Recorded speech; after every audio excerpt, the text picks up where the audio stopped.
Hello, everybody, and welcome to the Blue Thunder Pod, King and Queen of the Ring, WWE Pay-Per-View Premium Live Event Special.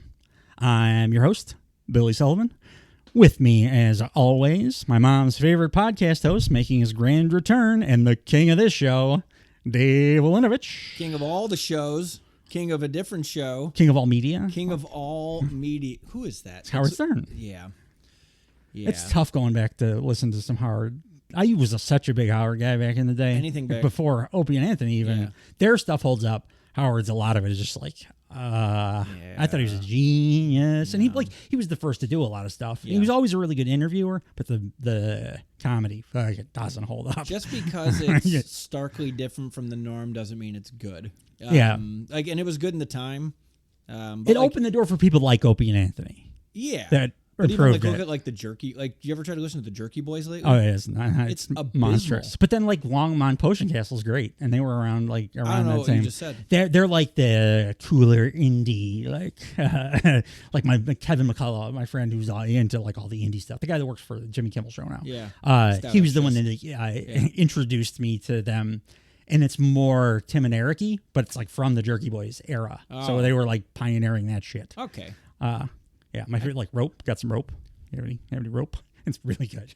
He calls a deli and just keeps asking if they have any rope to sell him. Dave, what'd you think of King and Queen of the Ring? I liked it. I did too. Yeah, I enjoyed it. I liked how brief it was. The 5-match, especially since I knew, we had a marathon the same week, essentially. There's a lot of wrestling this weekend. This past 2 weekends two ago. pay-per-views on the same weekend is I love me some wrestling. Yeah. I watch it in my spare time still. I play a wrestling video game all the time, but two pay-per-views that most of the matches kind of matter too. Right. I really have to pay attention to it. It's a lot. It's a lot of mental energy. I like pancakes too, but past 3, I don't like pancakes anymore. I don't like pancakes as much as I like wrestling.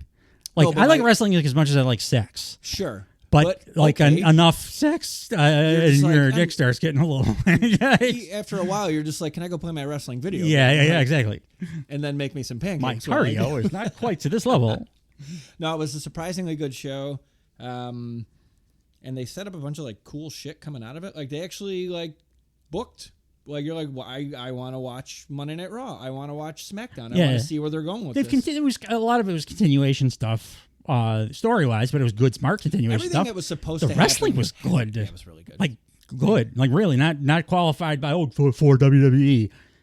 There was a couple of really good matches on this show. Yeah, and especially, I didn't see it until the Sunday or so, maybe the Monday after. And so I didn't know it would happen because I avoid social media like the plague when there's something like that because the spoilers. The other company's especially terrible with this. The moment something happens, they put it on Instagram. There. And I'm come on, dude. It's him himself doing it too. And he'll put the spoiler in the title. Yeah. Dumbass, just say... Put spoilers. People on Reddit know better. They'll say spoilers showed up to Dynamite this week or whatever, and then you have to click on it to... Him, he tweets straight out, and he's like, MJF return! Yeah. Oh, great. I get he's trying to get people to turn the channel. By the way, I do think I may have an argument for keeping my title. Oh. Because I also predicted the MJF return. Okay, we'll get there. So is that a match? I sent you guys a text message a month and a half ago. Mm-hmm. When April 28th, my daughter's birthday. Nerd. Because there was a report out of nowhere that MJF was now going to actually go have the surgery. Right. So I was like, this is bullshit. He's going to be back at Double or Nothing now because that's why they floated this. We all could have deduced Adam that. Cole thing. Yeah. Yeah, but I was the first to read the report, so I went. Oh, sure. It's the wrestling discourse. It's always a competition. You have to prove yourself. If you don't see the thing first, then you're not as smart or good or I don't mean to break it to you. You're not even really a wrestling fan. I think you're playing a game 1v1 here. I don't think anyone else is doing that but you in our Discord. No. I stopped. In our thread?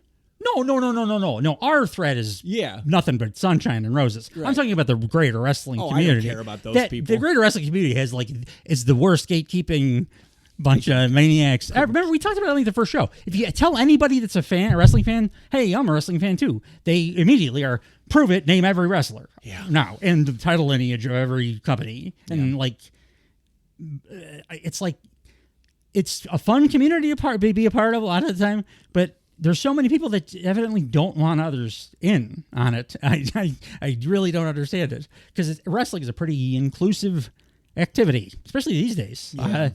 But there's the gatekeepers. There was a dude sitting behind me at the Punk MJF Dynamite that was like, just everything I said, if it was like slightly incorrect about when this guy was an indie thing, I was like talking to Stuss's kid. Yeah. So it didn't have to be exactly right. And I Stuss. kept hearing it's dude with a ponytail behind me going like, it was actually like Roderick Strong. Roderick Strong was still in Japan at that point. And I'm like, halfway through the show, I had to turn around. I'm like, dude, I'm not fucking talking to you, for one. Two, that's like rude to do to anybody. Don't correct anyone, especially don't correct somebody who's not talking to you at all. Like, you shut up after that. But I've had so many instances of that kind of well, actually, you are. I'm sure it pisses some people off listening to our podcast, because I will say things relatively confidently that I don't always know are 100% accurate. How many times have I texted you or told you that I'm like, yo, I was so on the money with this in my head, and then I'm like, oh, I was talking about something completely wrong. But at least that's an opinion. I'll sometimes be like, no, I've recounted history. Shibata came over in this year, and it's just the wrong thing. But it's better to say it confidently, because it sounds better. John Cena was hooking up with Mickey James, and then Mickey James was dating someone, but I thought he was hooking up. It was Kenny Dykstra. But I said we were talking about I said Alex Riley. We were talking about Alex Riley, yeah, and because we were talking about why he get fired. The next day, I'm like, oh my god, I got that so wrong. And we probably lost 2 subscribers. It was one of the guys with the they both had ponytails. They're the ones that if you sort by controversial on Squared Circle, that's those guys. Cool. So I'm okay. Yeah. I want our community, bluethunderpod.com, to be just chill out, welcoming, and all enjoy how awesome wrestling is, because it's fucking awesome. It's the best thing there is. It's fun, and it's fun to argue, and it's fun to passionately debate. It's fun to argue, to playfully argue. Not to be. There's no reason to ever really argue about wrestling. Also, what do you win? What did that guy hope to win? You win bad feelings in your stomach and your heart and your throat. What a dork! You're watching what you're watching. Yeah. And you have to just choose that moment to be a bigger. Exactly. I'm more qualified to watch this than you are. I was proud of myself. It's really difficult not to do the listen, virgin. Stop fucking talking. The reason that nobody's ever been interested in you romantically, I guarantee you that's true, is because you do things like this all the time. I'm sure. I didn't do any of that shit. It would have been really mean, but I really wanted to. Yeah. I just told him to knock it off, and it was he was a little younger than me, so I life lesson. It's probably not a great thing to do publicly. No. In public. I'm also fairly nice, and I'm a pacifist. I could have been a guy that was going to turn around and punch him in the face. Yeah. And the dude was not physically prepared to get punched in the face. No, probably not a good reaction. Punches in the face. Yeah. Start talking about the show. A lot of punches in the face. King of the Ring, which we are, we're a little behind on this one because of Sully had a cold. Yeah. My illness, Dave had an earlier departure for a gig. Yeah, I had a lot of scheduling conflicts, and the cold threw a wrench in our rescheduling. It all worked out, though, schedule. Because you guys got to hear me do a bunch of different accents. I learned that you can toggle somewhat through the English Scottish territory. Yeah, I was pretty proud of it. It's not great, but it's good enough to be it was just me doing it. You must have looked like a lunatic down here just by yourself. I'm reading off the computer because I'm not doing this and I'm recording, and I'm just I'm if Marisol walks down right now, I'm getting a divorce. There's no doubt in my mind. Well, then you can go to that AEW show. You can grow a ponytail. Yeah. You got a buddy who's waiting for you. But the King and Queen of the Ring was on May 25th. 2024 was in Jeddah, Saudi Arabia at the Jeddah Superdome. They ran SmackDown there. Doesn't look like a Superdome as well. It's nice. It's big. It's nice. But you look at what you call the actual Superdome. Yeah. It's insane. It's cavernous. It's a football dome. Yeah. This was not a football dome. No. They just call it the Superdome because they love calling their shit like the best Yeah. Royal Rumble. It's so. I wonder if they know how cringy and dorky that is. Royal Rumble. Greatest Royal Rumble. Yeah. It's like, does that murderer guy know how like dorky that is? New Jack? Bonesaw Man, the Nacho Man? the king of Bonesaw. Bonesaw. Bonesaw. No, I love Bonesaw. The guy that actually used the Bonesaw, Biggest Monster. I don't know. I think they have enough money to throw around, and they can make little replicas of what they want to the scale. 100%. I just wonder if they like have any. I don't think they care. Like, I think they're so loaded. Knowledge that of pop culture. I'm just gonna call it the greatest Royal Rumble. Okay, dork, just come up with something better. You're tearing up financially. You're at a point where they're trillionaires essentially. They're like everybody always talks about. Do you remember the first Saudi event where everybody was sitting like in like couches? Yeah. It was fucking weird. It was Nia Jax's outfit was a throwback. She was the only one that wore the like scuba suit from the first Saudi show. Yeah. Like everybody else has like evolved a little bit and been able to do some other stuff with it. But Nia, I was like, oh, this is scuba suit from like couch show. Like it's still 100% men, which most wrestling shows is mostly dudes. That was a little different. But having 100% men is uncomfortable to look at. Like different.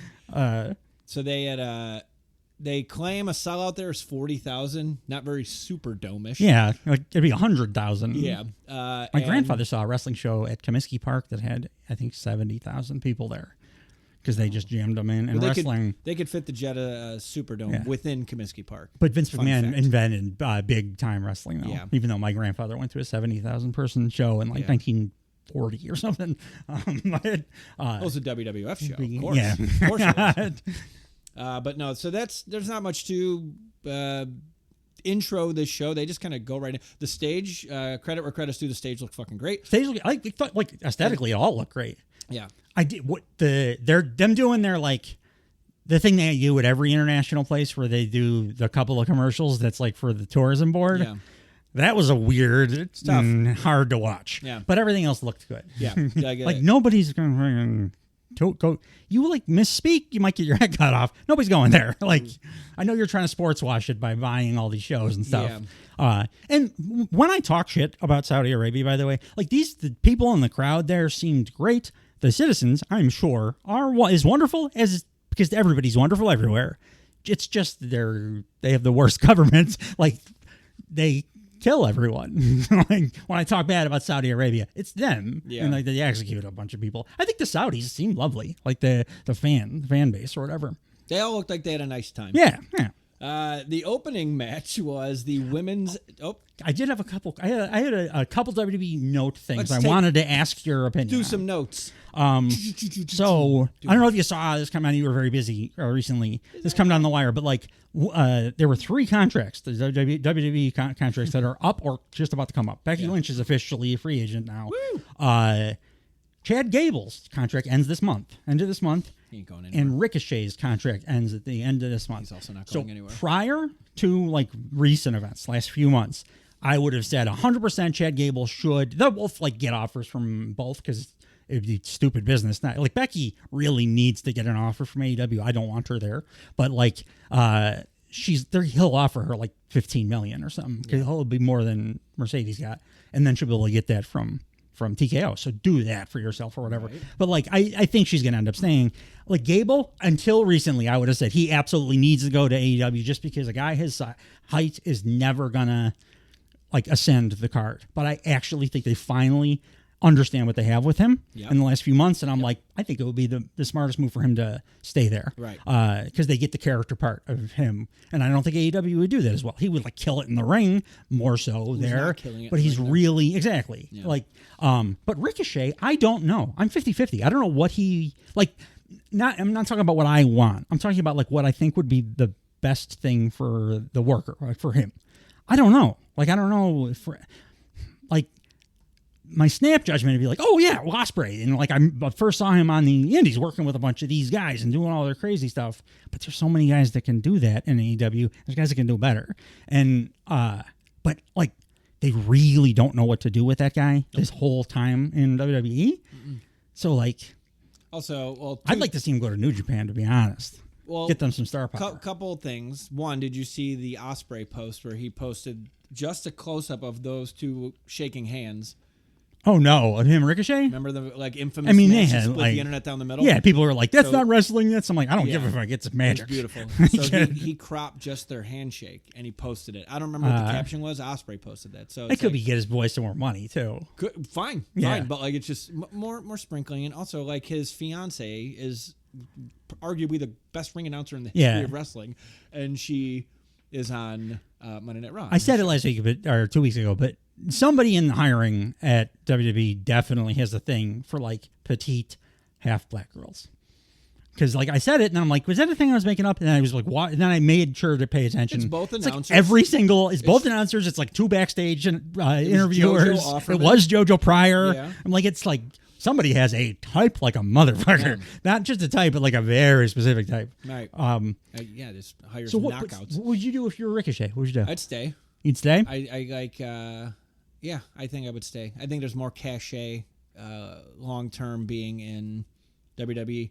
I think there's less risk given his style. If he goes to AEW, he's going to be hurt immediately. He'll wrestle a higher risk style, but his risk long term for like life longevity will go down is the toilet. higher in AEW because it's the like with CTE stuff in football, we know it's the repetitive, it's the all week long stuff. That's the stuff that kills you young and causes brain damage and stuff. That's where I think the WWE guys suffer more.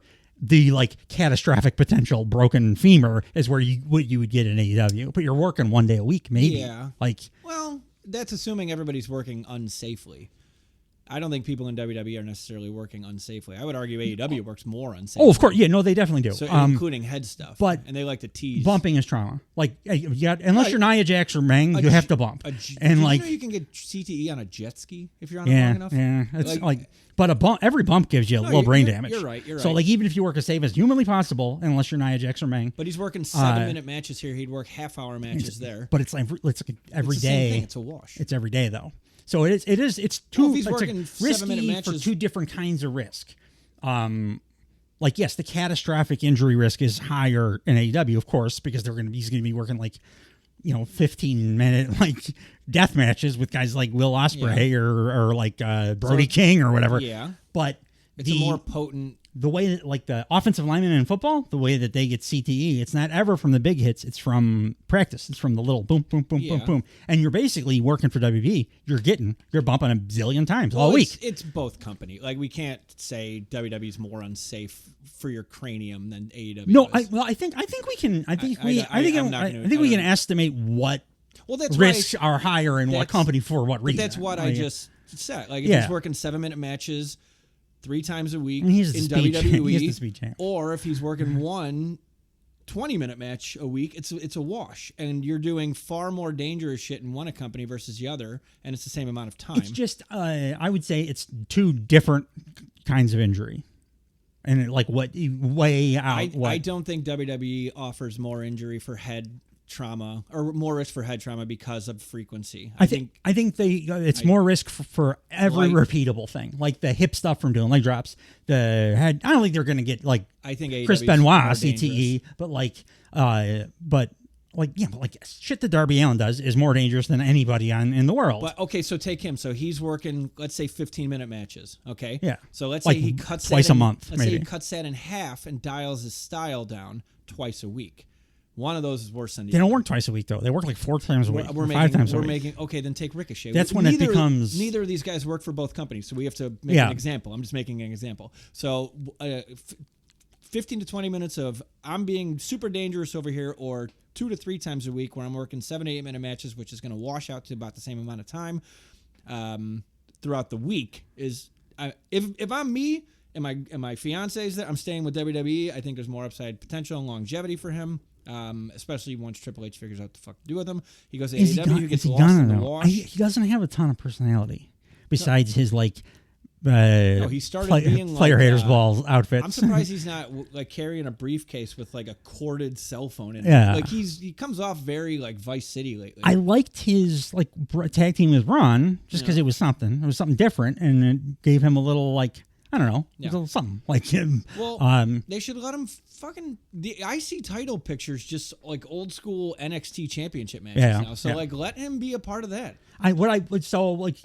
for all three, what I really am hoping for is that they just both use both companies to get as much money as they can, because everybody in wrestling, the workers all get underpaid. Yeah. I would like Becky Lynch to go to Hollywood and stay in Hollywood. Yeah, me too, because I don't want her. I first match here. I thought she was decent here, but like I'm tired of her. I'm like John Moxley tired of her. Yeah. I was thinking about it a lot while watching this pay-per-view, because we've been just railing on her more and more each week, and yes, I do think her work has declined, but like. The thing you'll hear me bitch about on the other, by the way, our AEW Double or Nothing podcast will drop at the same time as this. So go check that out. You'll hear me complaining quite a bit about how with John Moxley in pro wrestling, you can't just do the same character for 5 years consecutively. It doesn't matter how good you are. Tell that to the gets Hulkster. Very old. Yeah. And that's, I think, is kind of adding to the Becky Lynch stuff, is like, we've been seeing the man come around for like 4 or 5 years. Well, she still has to collect her debts. And like, yeah, even if it hit for you back then, after 5 years, it doesn't, because Mox is like very much proof of that to me. Yeah. So yeah, I'd like to see her take a long break, have to spend time with her kid, help her terrible promo husband heal up because he had surgery, I believe. Yep. Then maybe do some movie stuff, something like that. She can come back in a couple years. Yeah. Like, do what Jericho did. Fuck off for a couple years. I don't think she can hang in the ring with an AEW. But I think she'll recognize that too. Like, she's the weakest in ring of the 4 horsewomen by a long margin. There's, especially what she wants to do for acting wise, she ain't going to AEW for one. There's no fucking possible way. She's got to stop talking in the media like she's not, though, because you got to pretend you get your bag. Yeah.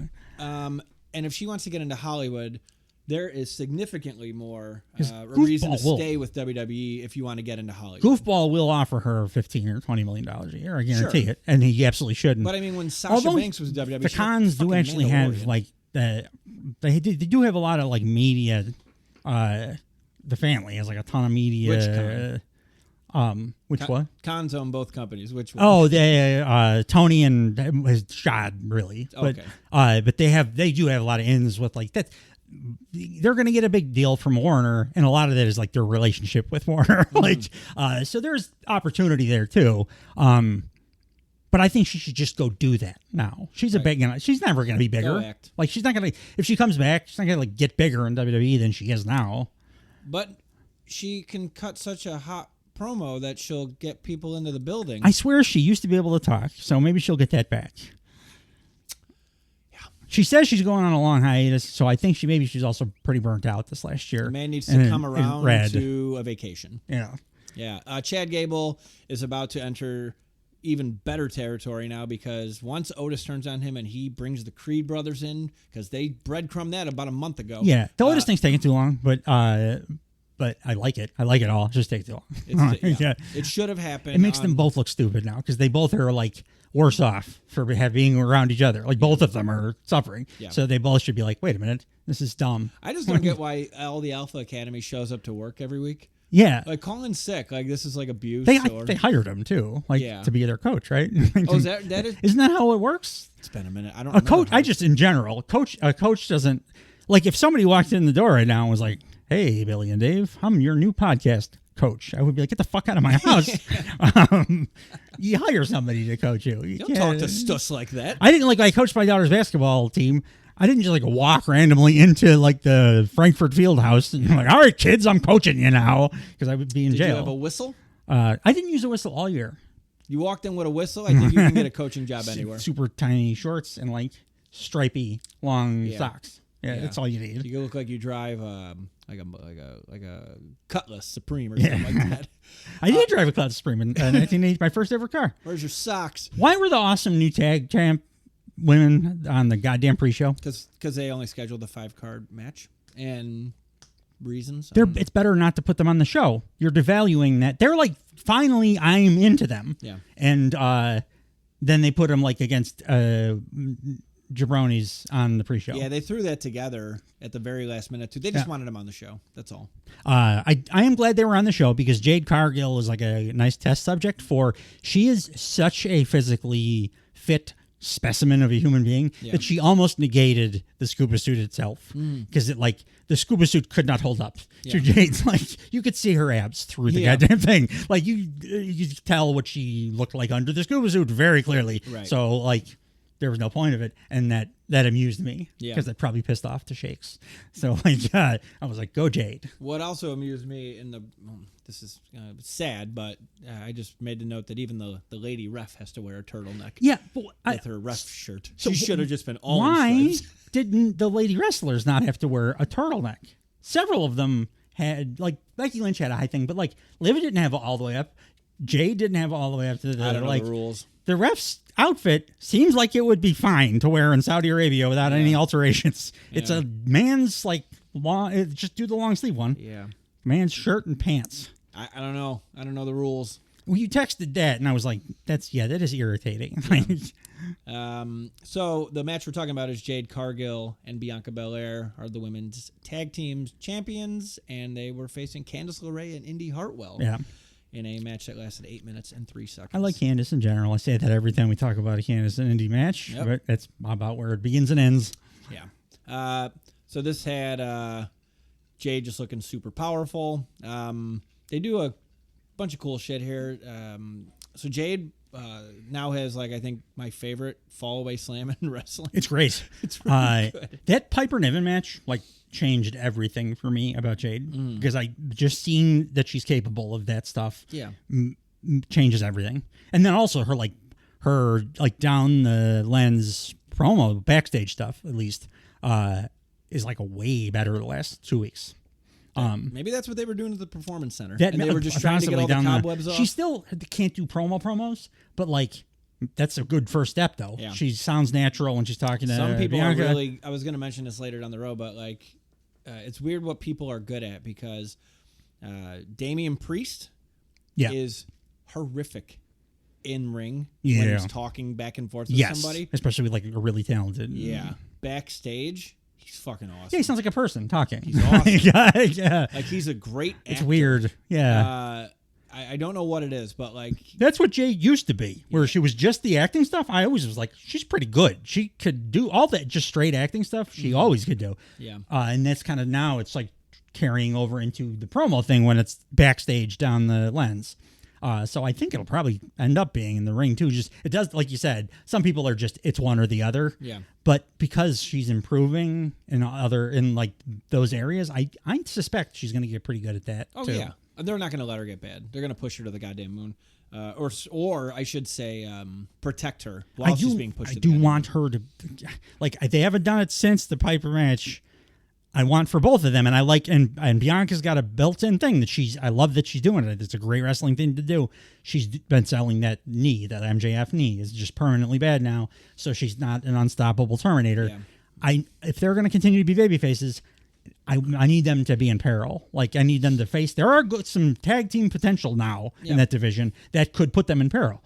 I want to see that. Indy Hartwell's, like, you're going to dominate them. I don't want to cheer for any good guys to dominate anybody because it's boring. Like, so that's why Superman's not fun. Yeah, exactly. It's like the hardest stories to write because, like, okay, he just fixed everything. Like, who cares? You can run the other way and reverse time. Did you ever watch One Punch Man? Nope. It's fantastic. It's an anime. It's about a guy, superhero. He's depressed because he's so powerful that, like, no matter what monstrous, crazy demon comes to Earth to challenge, he can beat everybody with a single punch, like, that's very easily. And he's, like, very, very depressed, and, like, because he's like, there's nothing in life. There's nothing for me because it's all too easy. Very Hancocky. Yeah. I think Hancock was probably influenced by it, actually. Now that you mention it. They do a cool, Jade and Bianca do this dope tag team Dominator, which I really like. Yeah. And then they do it to Indy Hartwell, and Indy Hartwell no-sells it, stands up, and runs for the tag. Yeah. Really pissed me off. I don't like Indy Hartwell, Dave. I think she's a bad performer. Really? She's, like, leaning into Nia Jax territory for me in I don't think you try hard enough at your craft. No. And that's why I don't want Candice LeRae near her, because I don't think she puts in the work. She was the only good part of the match because, like, as I got the next note here, like, and you were just saying, Bianca was selling her knee injury, and they worked Bianca's knee the entire fucking match, which is good. and Candace knows how to do that Yes. correctly because she's an actually Cares. good worker. Yeah. Indy, like a couple of the Hulu shows that like you missed tag, they're like, if you remember me describing them to you, they both had instances of like, and then Indy Hartwell did a thing that didn't make any goddamn sense within the match. Like she just got hit with a superplex and then just like stood up. Yeah. Or she got hit with a punch and sold it like she was shot for 3 hours or whatever. Like she just does like randomly chooses what she's going to do. I mean, cannon fodder, but still, I want my fodder to look It's fun. Review, even if it's a pre-show, give them something tough. She gets a lot of pre-shows. She got the one in Australia, or she was the opening match. I think That's fine. She can have pre-shows, like dark match pre-shows. Yeah. So yeah, they're working on Bianca's knee for the most of the match. Jade gets the hot tag, and her hot tags are awesome. a pump kick, a spine buster, 4 stinger splashes, and a sit down power. I love the pump kick. I think I mentioned this for the Piper Niven match, but I love the pump kick the way that she's now started using it, particularly with the hot tag and with the match with Niven, where it's more out of nowhere. Yeah. It was because for a long time, like for her AEW career, and then for the first several matches in WWE, it was always used as like the setup to the Jaded, and you saw it coming, and it wasn't a very fun move. But when that shit comes out of like nowhere and it's coming from off screen or whatever, it looks awesome. Yeah. And that helps with the hot tag too. Yeah, I loved it. We can add, by the way, to the headbutt du jour, and what was the other move I said? Hip Everybody hit a hip attack. A reverse Alabama slam.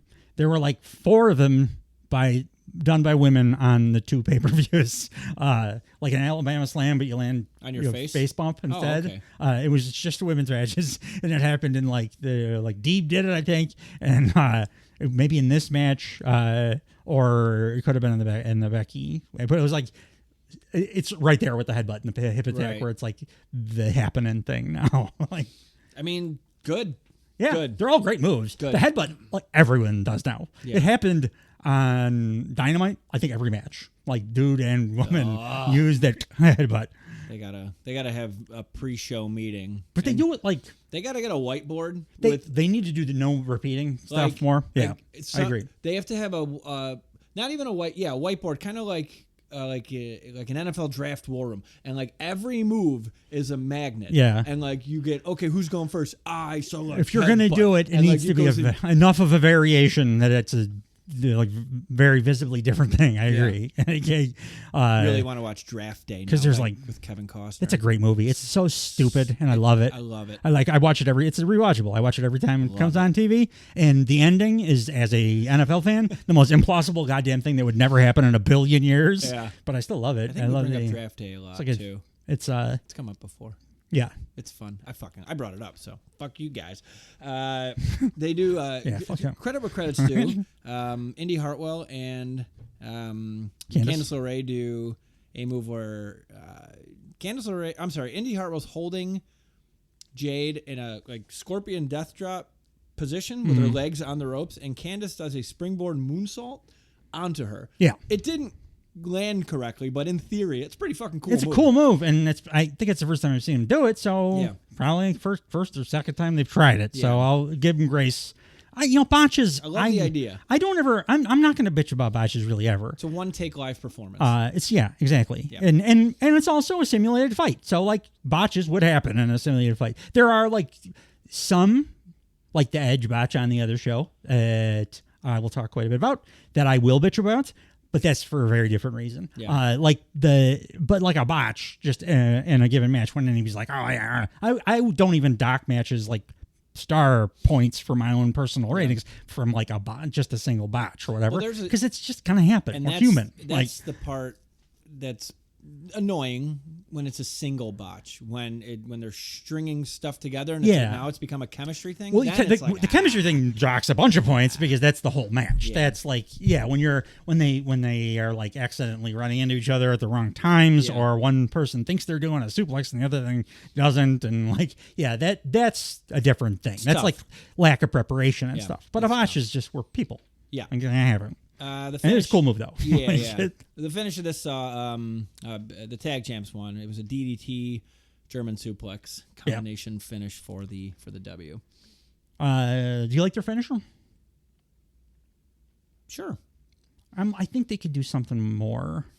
Just they're both so impressive as human beings. I want to see them do something like. I almost don't care if they have a tag team finisher. They're but both of their individual finishers are fucking dope. I need them to have. Yeah, that's true. But I want them to have a tag team name. Like I am 100% like you are with the gear. Yeah. That's what I liked about the trios on the other show too. Like I think every team needs to be like a theme, have a name, a team name, and have like specific team moves. Because for a long time, a lot of the time, for so many years, we had douchebag just throwing people together and then just calling them with separate entrances. Like, come out together to your own team theme and have a name. Have a name, wear the same colors, and then have like do a tag move to win your matches because you're a tag team. It's like cool. I always remember when Stone Cold and Shawn Michaels were a tag team very briefly. Yeah, and they came out as Stone Cold and then as Shawn Michaels. And then I'm like, as a kid, I'm like, this is a huge fucking deal. Well, hang on. So then, like, to your point, they did this for years where they slammed people together, and they did the same thing. None of whom were ever the caliber of Shawn Michaels and Stone Cold as a tag team. Even when Triple Rock and Sock kinda in a different way. Sure, but that had it. And eventually got a name. It got a name and it got over. And the Triple H and Stone Cold, the two-man power trip, still didn't have a tag team finisher. But like, and Triple H was and the furthest they ever went was they walked out together. They never got like a joint anything past that. So like I'm okay with it, but like it's got to be special to keep them separate like that, to get separate entrances like they're doing with these two right now. So yes, historically, keep them separate. Have separate moves. Don't give them a tag move. But also too, don't like anyone below that. Make them have a team. Yeah. Yes. Make this a unique thing where we have two fucking like killers Candice LeRae and Indy Hartwell should be something beyond Candice LeRae and Indy Hartwell. Yes. The scrappy young veterans or something nonsense. Perfect. Whatever. And then that moonsault thing we just mentioned, that's their tag finisher. Yeah. That's fine. They wear the same gear. But like they should not get separate entrances like Jade and Bianca do, because they're special. Even and Katana, that's a special thing to do. Blade, Chance, and Courtney, whatever, that have been a tag team for a million years and have like a gimmick together. Yeah, don't have a name. Like it's just their names. Get a name. Because the only time you should individually mention people is when they're special. So I'll concede because Bianca and Jade are big deals on their own. But I want them to have a team name. We also haven't. They don't have to come out together necessarily. I'm saying this all on the condition we haven't seen what a team name is or what a team cool finisher would be. Give me all the information, then we'll fucking walk this back and see which of those two look I think Bianca could do anything, and there's so much you could play with for somebody with that. Wrestler of all time. I think she will probably be. Yeah, I'm gonna hang my hat on that. I think there was a good early call by you because I think that's where she's trending. She's fucking perfect at everything she does. Yeah, everything she does. I've never seen somebody take to it so fast that wasn't Kurt Angle. Yeah. So pretty good female company. Kurt Angle. The opening of the official opening of the show had a ridiculous amount of pyro. Yeah, that felt like a request by the Crown Prince to me. 15% of the show's budget right there. And then the opening match was for the women's world title. It was Becky Lynch versus Liv Morgan. This went 15 minutes and 23 seconds. So for the pre-show, we see that Liv's being interviewed backstage. So this is maybe 20 minutes before this match started during pre-show.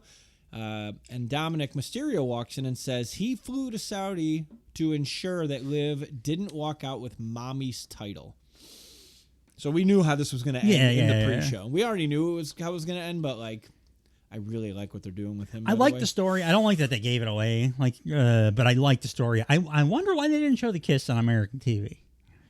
Oh, that too. So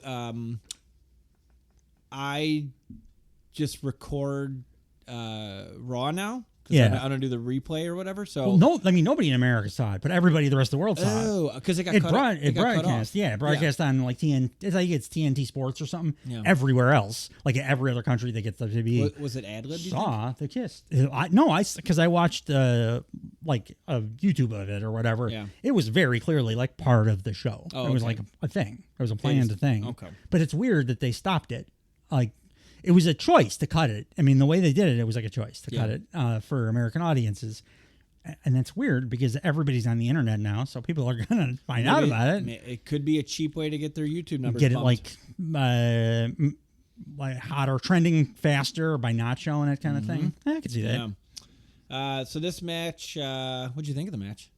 I think as much as we have given Becky Lynch just piles and piles of shit, it wasn't a great match, but I enjoyed it more than I expected. And Becky Lynch wrestled it like a person that loves wrestling her whole life and knows in the back of her mind that this is probably one of her last 2 matches and her last big pay-per-view match, maybe ever. So she put a lot more enthusiasm and effort into this than she's done anything in the last year. I did notice that as well. Yeah, she seemed like she gave a fuck. Great worker, but she was like working faster, harder, trying, putting into it. It's tough, I realized, with this one, because this match, it was a better Becky Lynch. The problem, though, I think, with her in-ring stuff is because she's not a great athlete compared to like the other horsewomen and stuff, she relies on or brawly kind of stuff. But when she came back after she had her baby, she was like 30 pounds lighter than she was in her active ring time. And being that slight, you can't believably pull off all that stuff. Correct. And like, so even though she was trying real hard and this was an enjoyable match, for me, like the first enjoyable Becky match in a long time, it's still, I was like, that she's just like super skinny, and Liv is built like an athlete and like short, but an athlete. And it feels like you couldn't one wouldn't realistically be able to do anything to the other. Right. I agree with all that. These two did work the match like they fucking hated each other, though. They both worked their asses off. Bunch of shoving and slapping to begin. Becky Lynch takes control. She boots the shit out of Liv in the chest. It looked stiff, too. Bunch of stiff shots. They fight outside, then they fight back in the ring. There's a bunch of back and forth. Kind of like a lull in the beginning there. Same old shit. I wrote same old shit from Becky Lynch. Kind of boring. I like the story part of the screwy ending. I just don't like screwy endings on pay-per-views. I'd rather have a clean finish and then a story thing happen. Which they could have done on Raw anyway, which is because they ran it back. Yeah, they just did it again. Yeah. Like the same. I don't like, too, when Becky gets a near fall and she starts, like, shaking and, like, touching her face and she's unsure why it didn't work when she did nothing. It's the opposite of Swerve Strickland. If you listen to my solo podcast, assume they didn't. He did a thing where he hit his 2 finishers and his opponent kicked out at like 2.999, and he didn't do surprised or anything. He just went like, fuck this, and he hit the house call immediately again and pinned him for 3. Right. And I was like, perfect. I never see that, and it's great. I love it. Yeah. But I hate that, like, I can't believe my move of doom didn't. But like, absolutely. In that example, Swerve hit multiple finishers and then said, fuck it. Becky Lynch hit nothing that ever wins a match. Yeah. Sat like Sammy getting pissed about this Blue Thunder bomb not winning a match. It's never won. It's never once. Ever. One time. One time? Yeah. I was wrong about it for years. I'm sure it's because it was like as a joke or something. I think it was on a house show. It was either a house show or like a small taping thing. He won one match against some jamoke. Well, the Blue Thunder Bomb. Got to make it dominant. Yeah. Got to make it dominant. You got to get one W. We did name our entire enterprise after the move. Like, namesake. And Konosuke Takeshita made his whole career based around Sami Zayn and specifically that move too. Yeah. So. Liv does a pretty dope springboard code breaker at one point. She's getting better in the ring. I mean, think about what she used to be like in the Riot Squad or whatever. You're like, ugh. She's been crushing it promo-wise and acting-wise and stuff, but like this match particularly, I'm like, oh, she's improved markedly. Homegirl can go. She goes for an Oblivion, but it's reversed. I wrote, Oblivion reversed into push down, but it would have been cooler if it was a reverse DDT. Yeah. Like she just shoved her down. I know like, grab her head and Liv really was leaning heel, like while in submission holds and stuff. She was doing the heel thing. I love her as a just heel. Don't do any babyface stuff. Just be fucking Cruella goddamn DeVille. Yeah. She's incredible in that role. Yeah. And when she's away from Becky, sometimes she still sprinkles in like babyface stuff. And I don't want any of that. I want her to be like a monster. She's great at it. See what's coming up. She's great at it in this match, too. Yeah. It's a manhandle slam. No. Is reversed into a pinning combo. Whatever. Bunch of other shit. A bunch of pinning combos. Liv, I noted that she's a pretty great bumper, just overall. She's bumps all over the goddamn place. Well, like she's better in the ring. Yeah. Like we were just saying. But like that specific, like that skill specifically, like the Sasha Banks bumping thing, like it was noticeable to me in this match. Right. She made Becky look like those skinny ass punches were like more impactful because she's like bumping hard. Yeah. Like there's a springboard code breaker, and because she did it once and it worked once, I did like the psychology here. That's reversed into a double underhook slam into an arm breaker, which is reversed into a Rings of Saturn, which is reversed into a disarm her. Yeah. It's a fucking cool sequence. It was cool. I hate that the last move. The disarm her. Yeah, I don't like the name or the move itself, but it was a really nice like sequence. Yeah, they did it, and like again, Becky remembered she just fucking got hit with this move, so let's not fall for it twice. I love when wrestling does that. They can do that for the history of time. Don't let me hit, because like even in the video game, you hit the same move 2 or 3 times, the computer even learns that you're doing it. But like when it's effective, I like when people try to go back to it too. Like Ric Flair going to the top rope for 30 years and it never works. But the reason he did it is because the first time he won a world title, it was with a cross body on Harley Grace off the top rope. So he tries to do it every match. Yeah. Like that's cool. Like continuity, baby. Yeah. At this point, Becky Lynch is distracted by Dominic Mysterio, who is abruptly at ringside. Liv Morgan gets to the ropes, and Becky Lynch is just way too focused on Dominic Mysterio. Didn't make sense why she was so fucking like laser focused. It didn't make sense. No, like it didn't. you have her in your finish. Like, just don't move. Yeah, don't move. Lean back. You can exactly. look at him while you have a full ass conversation with him. Yeah. Like, that would be like kind of a cool thing to do. Talk shit at him. Yeah, you know, while you got her while his tapping. lady's losing. Yeah. You won world titles with that a bunch of times. Yes. She goes for, still super distracted, she goes for a manhandle slam. It's reversed into a code breaker, which is a near fall, which I bid on, admittedly. Yeah, I did too. And then... That's because of the pace she was working, because she was so enthusiastic, so it felt like, oh my God, like Roderick Strong or something. Like, whoa, any of these things could end this match. Yeah. Your favorite thing. When anything can end a match. Yeah. So Becky Lynch gives Liv Morgan a superplex. Ref goes to check on Liv, who has scooted like to the opposite side of the ring from where Becky now is. Dominic slides a chair into Becky Lynch because the ref's paying attention to Liv Morgan. Mm-hmm. Dom gets on the apron. Now he's going around the ring, kind of by Liv Morgan, to distract the ref. Not by Liv Morgan, like kind of between them, because he doesn't want the ref to... He's trying to get Becky Lynch to pick up the chair and hit Liv Morgan. Becky... That's what he wants us to think, at least. Well, Becky goes for it. Yeah. She leans down and she eats a DDT onto the chair. Liv ditches the chair, hits an oblivion, and we have a new women's world champion. I went 2 3/4 stars, which is like by far the highest Becky Lynch match grade I've given, because 2 is the good match line. Yeah. And this was nearly a 3-star match. It was like the couple of things we mentioned brought it back from quite there, and like the more than anything else, a pay-per-view with a ending that's just not a clean finish or just a straight heel cheat thing. I want one of those. But it was a fun match. It was. I enjoyed watching it, and I think Becky maybe had the best variation of the scuba suit. It was like the most interesting. It was different. It's I don't recall. It's been a minute. Looked like a Pablo Picasso painting or something, like big triangles. It was like a black thing with big white triangles on it. Yeah. She did like an art thing. I'll have to go back. It was just different. I'll everybody give my else, star ratings on almost the scuba everybody suits. else, except for Jade, who like you can't contain her in clothing. No. Everybody else kind of wore pretty standard scuba suity things, and Becky made a like fashion choice. Well, she is the most artistic of the... Better dresser than her husband. Yeah. You think she would put... Oh, no, she likes everything he wears, though. Yeah. She said in an interview, she's like, oh, I love everything he wears. I don't know. That's a pretty good Becky Lynch impression. It was very good. I wrote my final note here. If Dominic Mysterio did nothing, Becky would have won. Yeah. And, like, it's funny, too. It's fun. The story part is fun. Because I don't know if he's like a bumbling whatever, or if he's pretending to be a bumbling thing. Because I like think he's trying to angle for a 3-way with Liv and Rhea. It's not bad. No, it's not bad. Not a terrible day in the Dominic Mysterio household. No. Ray's gonna buy him a beer that night. Yeah. But like they're throwing way too much background Liv and Dominic are like engaged in an affair right now stuff in the show for that not to be like the case that's happening. Obviously, they keep putting it in.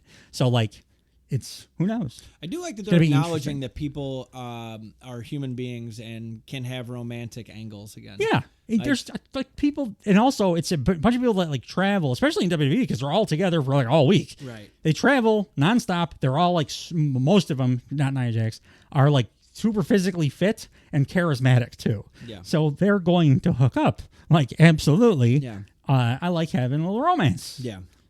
And like any company, it like just bakes in.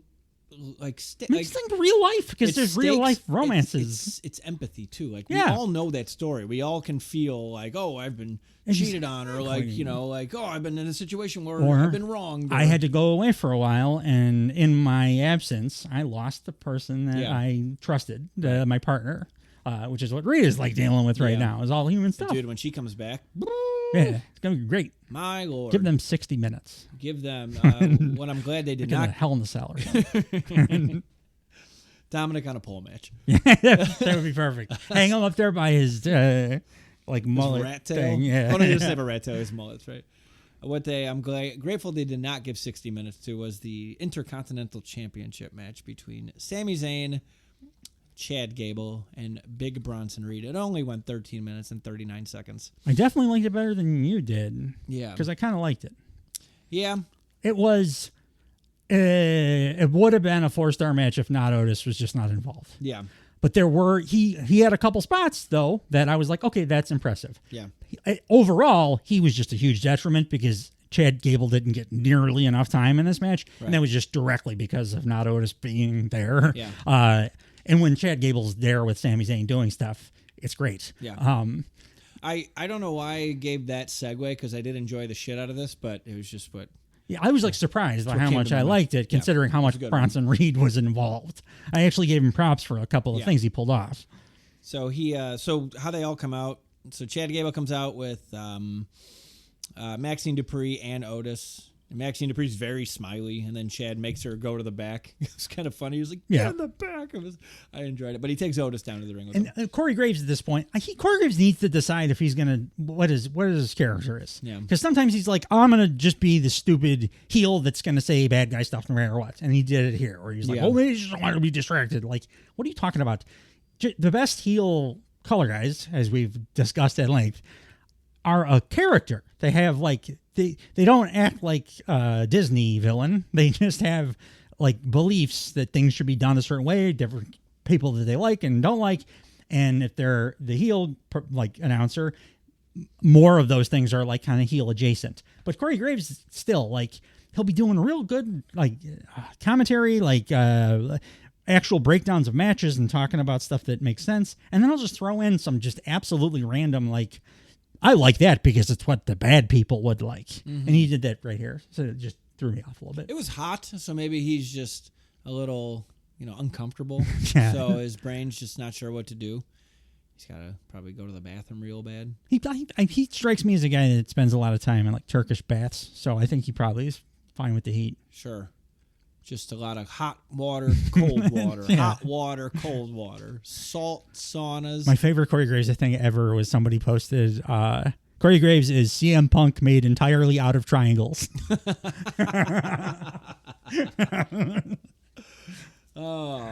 As they're walking to the ring, Chad Gable says to Otis, stick with the plan. Remember what I told you when the time is right. You got it?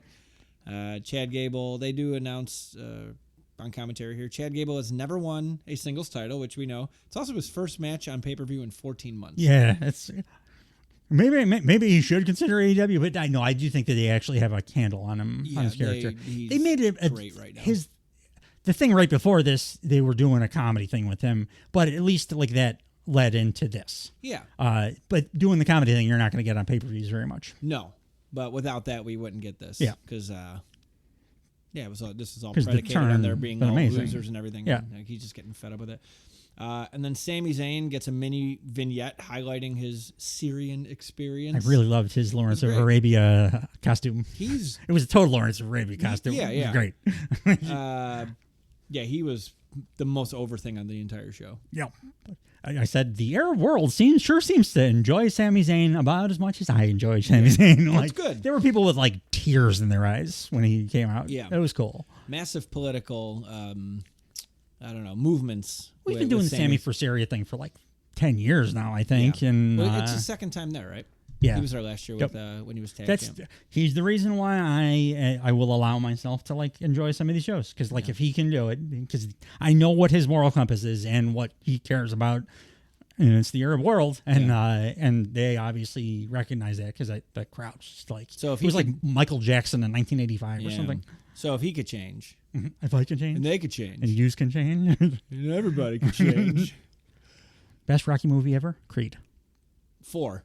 No, Creed. 4. Creed by far. I cry every single time that I'm not a mistake. They don't play the fucking Rocky. They edge you. They don't play the Rocky theme until like 85% into the movie, and then at the right exact moment, as wrestling fans, we know good music hitting at the right time is wonderful. They play the Rocky theme, and I cry every time I watch the movie. You know what they don't have in Creed? Hearts on Fire. No, that's true. Rocky 4. So I actually haven't seen Creed. So see Creed. I haven't. See Creed. It's great. It's great. I haven't seen the Iron Claw yet. Well, that's a tough one. It's a great movie, but it's like wrestling podcast. I should see a wrestling movie. It's like watching Schindler's List or something, though. It's just really sad. It's like the entire thing is sad. It's like it's a movie that I would recommend to people, like real hardcore film fans, because it's important for us as humans to investigate all of our emotions. There's like no joy in watching the movie. It's just one of those. Like it's a dark thing. Like I'm gonna put it on tonight while I go to sleep. It's have great dreams. Great dreams. A lot of great performances. Dreams. Bronson Reed's taking control early in the match. He fights Chad Gable to the outside. Sami Zayn dives over the top rope onto Bronson Reed. Chad Gable attacks him from behind, and then they fight back into the inside. Crowd's super into Sami Zayn. Sami's been peppering in each pay-per-view more of his NXT moves. Good. If I don't even know if he can still do it, because it was crazy, the dive through DVD thing. It's my favorite movie he's ever done. I don't know how he doesn't break his kneecap. I think I mentioned it in the show before. I don't know how he did it then when he was in his 20s or whatever. But if he can do it like at a WrestleMania or something, I'll lose my goddamn mind. I didn't think I would see him doing Brainbuster ever again either. So who knows? Hunter's letting. I mean, he booked NXT. Yeah. So it makes sense why they're getting off the leash a little bit. It's just there's a shitload of spots. I'm not going to read every spot here, but there was the notable ones, like that triple German suplex. I thought was going to be super stupid, but it ended up looking kind of cool. Yeah, that was. Fuck it, I'll read all the spots. Sammy did that sit out sunset flip power bomb. I loved that. That was like, at that point, my notes, I was like, Sammy is still one of the most innovative guys working in wrestling. Yeah. So Sami Zayn to Bronson Reed does a sunset flip power bomb, and then it's from a reverse sit out. Nobody ever does the sit out part with this kind of a move. No, but it's from a reversed avalanche Samoan drop, which is like, goddamn. Sammy attempts a Blue Thunder bomb on Bronson Reed. Does not get it. Yeah. Bronson Reed puts Sami's hand on the top rope. Chad Gable clips Bronson Reed's knee, goes for a suplex, and then we have your triple. This is not a Tower of Doom. No. But it's like in the setup, it looked like, oh, this is going to be so dumb. And then they like executed it perfectly. I wrote this is the least contrived version of this I've ever seen. Exactly. Yeah. Like once it was completed, I was like, oh my God. Yeah. And like, I can't believe that worked. Yeah. And it looked like plausible. Yeah. Not like we're all waiting around for each other. Like Gable gets those grips in. Yeah. It's like my Ilya Dragon. I got you. I'll mention it during Gunther does it too. Every time anybody gets him any kind of a upper body hold, hand goes right to the wrist. He wrist controls himself. I love it. I want to get like a days without an accident tally board. I want to get a day podcasts with mentioning Ilya Dragunov saying I got you. Dude, I say it not even podcast days. I say it like to my wife, and she's like, I haven't watched 1 second of wrestling my entire life. And I'm like, but I got you. So Bronson Reed sets up Sami Zayn for a tsunami moonsault. He misses it. Fat guy moonsault. Dun, dun, dun, he misses it. Yeah, well, fat guy moonsaults are supposed to be missed. Yeah. Because otherwise it's murder. It's like capital murder. Hugh Morris would hit his occasionally because he was a terrible person. Yeah. But like they're supposed to be missed. I just love a fat guy moonsault. And once he misses it, Chad Gable hits a moonsault onto Bronson Reed. Yeah, very So nice moonsault's looking. fucking Very everywhere. nice looking moonsault. Sammy tries the Blue Thunder Bomb again. It's reversed to a powerbomb attempt, which is turned into a tornado DDT. It's a bunch of cool chain wrestling here. Yeah. Chad Gable breaks it up by putting his ankle lock on Sami Zayn, and then he grapevines it. This Gable sequence, though, was when I made the note, because it's when I noticed that, like, oh man, if not Otis was just not here, like, and it was just this, it'd be like a 4+ star match for me. Well, that would have been a plausible ending. Anytime he throws an ankle lock on, it looks fucking amazing. Like, and he actually drops does into it. grapevine fast too. I like Yeah. that too. Like Kurt Angle used to do occasionally when it's like a real serious match. The Shawn Michaels match, I believe he did it, and where he puts it on and he just drops right in. Like I'm not fucking Most around. plausible way to put it on. Yeah. And then Bronson Reed's approaching to break up the grapevine, and then Chad Gable puts an ankle lock on him. Yeah. And then Sami Zayn puts Chad Gable in an ankle lock, while Chad Gable has an ankle lock on Bronson Reed. Sami Zayn finally lets go and finally hits his Blue Thunder Bomb on Bronson Reed, and it looked pretty good. Pretty solid for a 350-pound man or whatever. Absolutely. Bronson Reed does a stacked Samoan drop. He gets them both on his shoulder and does that, and then he does a fucking tope. Yeah. God damn it. I was like, fat guy tope. Jesus Christ. Like a legit one. Yeah. Like, he's a big man. But before he did it, he looked at Otis first, and then the universe collapsed in on itself because Back to the Future wrestled, dude. They wrestled this week. Back to the Future rules. Well, not yet, but no, that's true. Back to the Future rules say you cannot look at yourself in the past, otherwise it will disrupt the space-time. So he just can't look at Jeff Cobb. Oh, is he? I think he's more directly. I still call him not Otis because they're on the same show, Yeah. but like, But is that? I think he's more Jeff Cobb adjacent. That's fair. Okay. Well, we found out on Monday Night Raw that it is not Back to the Future rules because, like you're saying, they did wrestle. Worlds collided. There was another tsunami attempt on Sami Zayn, missed. Oh, this was just a regular tsunami, just a regular top rope splash. Sami Zayn tries a haluva kick. His regular top rope splash attempt looked worse than all the other shit he was doing. Like he did 3 really cool spots. That tope, and then he goes to do his own regular finisher, and he's like all out of sorts, and he kind of lands on his side, doing not Otis stuff again. I'm like, ow. He's exhausted from. He was blown up doing all like of his halfway into this match, like pretty bad. You can tell his cardio is probably. He's shaped like a square. He can't keep up with Sami Zayn and Chad Gable. No. Sami tries a haluva kick. Chad grabs him from halfway across the ring. 2 Germans. Sami reverses it into 2 Germans. And then Bronson Reed grabs Sami Zayn. Chad elbows Bronson Reed, and then he German suplex both of them. Yeah. Which is dope. Bronson rolls outside, and Chad Gable yells to Otis, "Now's the time." So Otis shoulder tackles Bronson Reed on the outside. Chad Gable throws Sami Zayn out of the ring and yells for Otis to do it again. And Otis is really torn. He's a good actor. He is, but this was the point where I was like, you guys look like kind of dumb now because it's very clear to everyone that you're worse. You're making each other's career worse now. So, like, don't be stupid. Both of you. Yeah, this would have been a cool time to do it, too. Yeah. Chad Gable picks up Sami Zayn and holds him. Otis won't hit Sami. Chad Gable yells at him. Yells at Otis, shoves him, and then slaps him. Chad picks up Sami again, and then now Otis goes to attack, and so of course Sami Zayn ducks. At first I was getting pissed at Sami because I was like, you didn't get hit that bad. Why are you selling like you just got rohypnol? Oh, he was like, and then but when he was playing possum, I was like, oh, nice, cool. Yeah. Like you're not doing a dumb. Sami Zayn rolls. So once Chad Gable gets clotheslined by Otis, he's out. Bronson Reed's back in the ring. He's in a corner. Sami sees him in the corner. My biggest issue with this match, I think, was why did Bronson Reed just decide to independently get in the ring and put himself in position for the haluva kick? Why not? Like, it wasn't set up or anything. Like, Sami got in the ring, and Bronson Reed was like, okay, I'm going to settle in here for your very famous finisher. Like, well, he was, he was really jarred by the Otis clothesline. So tired he had to stand up in the corner. Well, that's the best way to rest, to stand. But he ate a haluva kick, and that was the end of the match. Yeah. So 3 3/4 stars for me. If Otis was not involved, it would have been a 4+ star match. It was good. I hope. I like that they're going to keep this going for a while. Yeah. Sami and I don't hate that. I like Sammy's involvement in the whole thing. I just think they need to move forward more on the. They like WWE. It's just the way they tell these stories. It's a Triple H like preference thing. I think he drags the stuff out a little bit too long.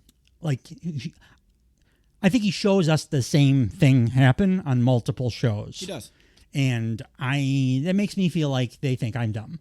So like, you only need to show me once, and then move on to whatever the next story beat is that furthers the story. Right. I've seen this Otis and Gable interaction like 5 times now. Yeah. I want it to either escalate or come to fruition or whatever. We'll see. I do like the people involved, and I like all of their performances and stuff. I just don't like the writing of the, and not even necessarily the writing of the story, just the repeated parts in the middle of this story. Yep. I don't hate that Bronson Reed's in there either. Like, he's just kind of this like he needs something variable to do, and he's an interesting looking person. Yeah. I just don't think he's a great wrestler.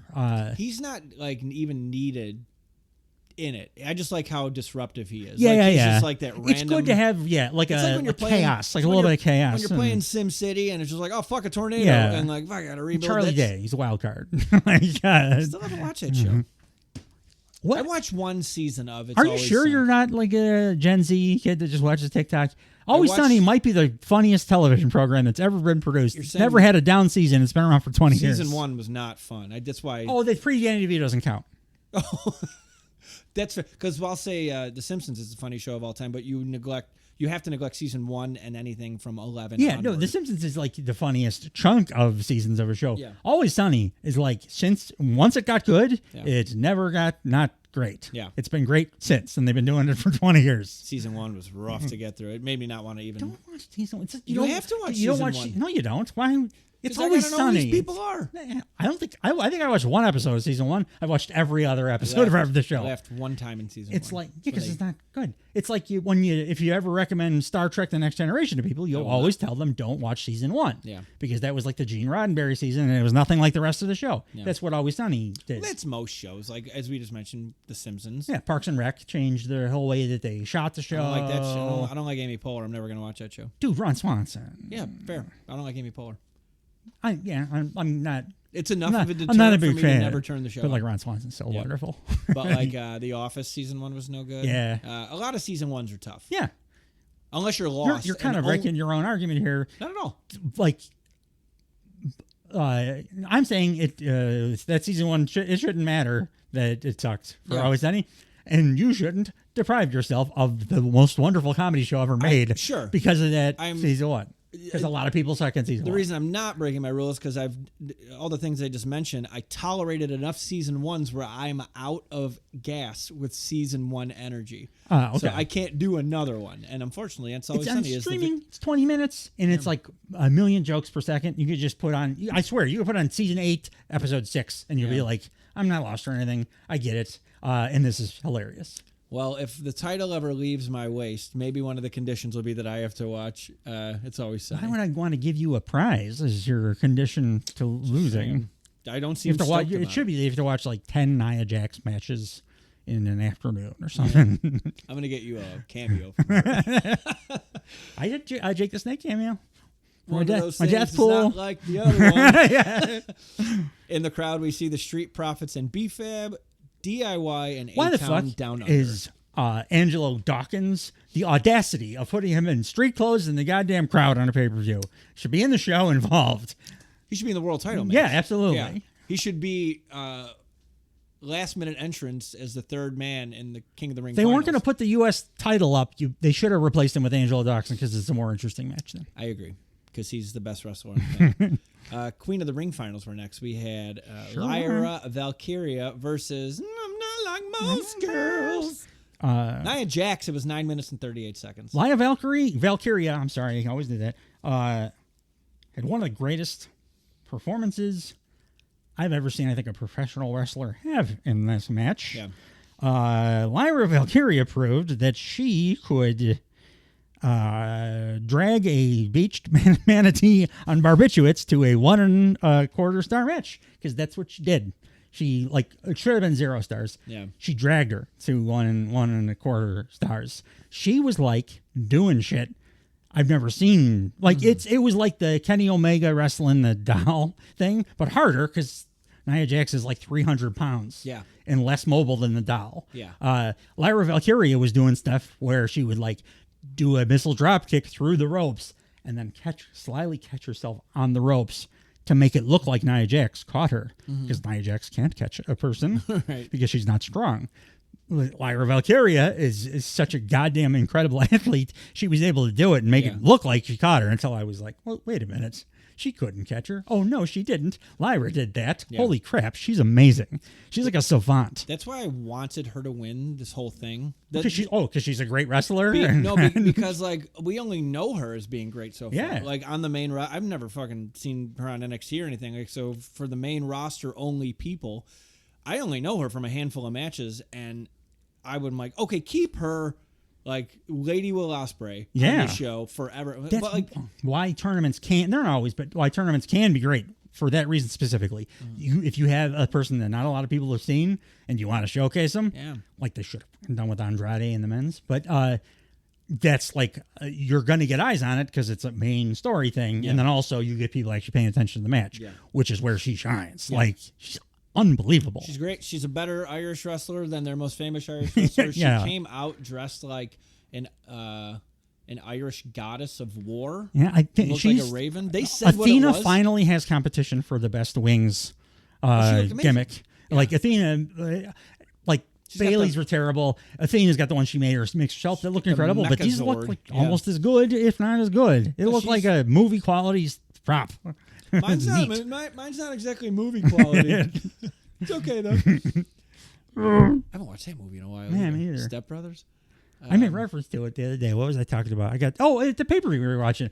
Will Ospreay thing. I said I got so excited watching. Oh, no, it was the MJF thing. I got so excited watching the MJF thing. I felt like in Step Brothers when they were like, "Oh, just all the room for doing activities."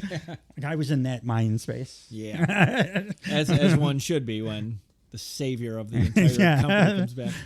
So a lot of the things were done in this match to get through the match that were only being executed by one person in the match. Unbelievable. So she tries right away a crucifix pin, and Nia Jax looks unimpressed, picks up Lyra and throws her, and then Lyra cartwheels out of being thrown. She kind of struggles throwing Lyra too, and Lyra's like 5 feet tall, 90 pounds. So yeah, it's tough.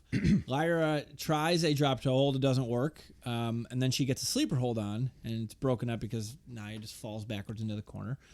Lyra throws Nia Jax to the outside, which is a feat in its own right. Yeah. Lyra does an above middle rope drop kick. So like I notice a lot of these lately, like on both. Was it both shows? I feel like it's both shows where they're not doing like the baseball slide, or it's the middle. It's the like above the middle rope. It looks cooler than a baseball slide. I agree. It looks more impactful too. What's his face hit it? Your boy Rocky Romero hit it to start the match against Moxley. And Rocky Raccoon.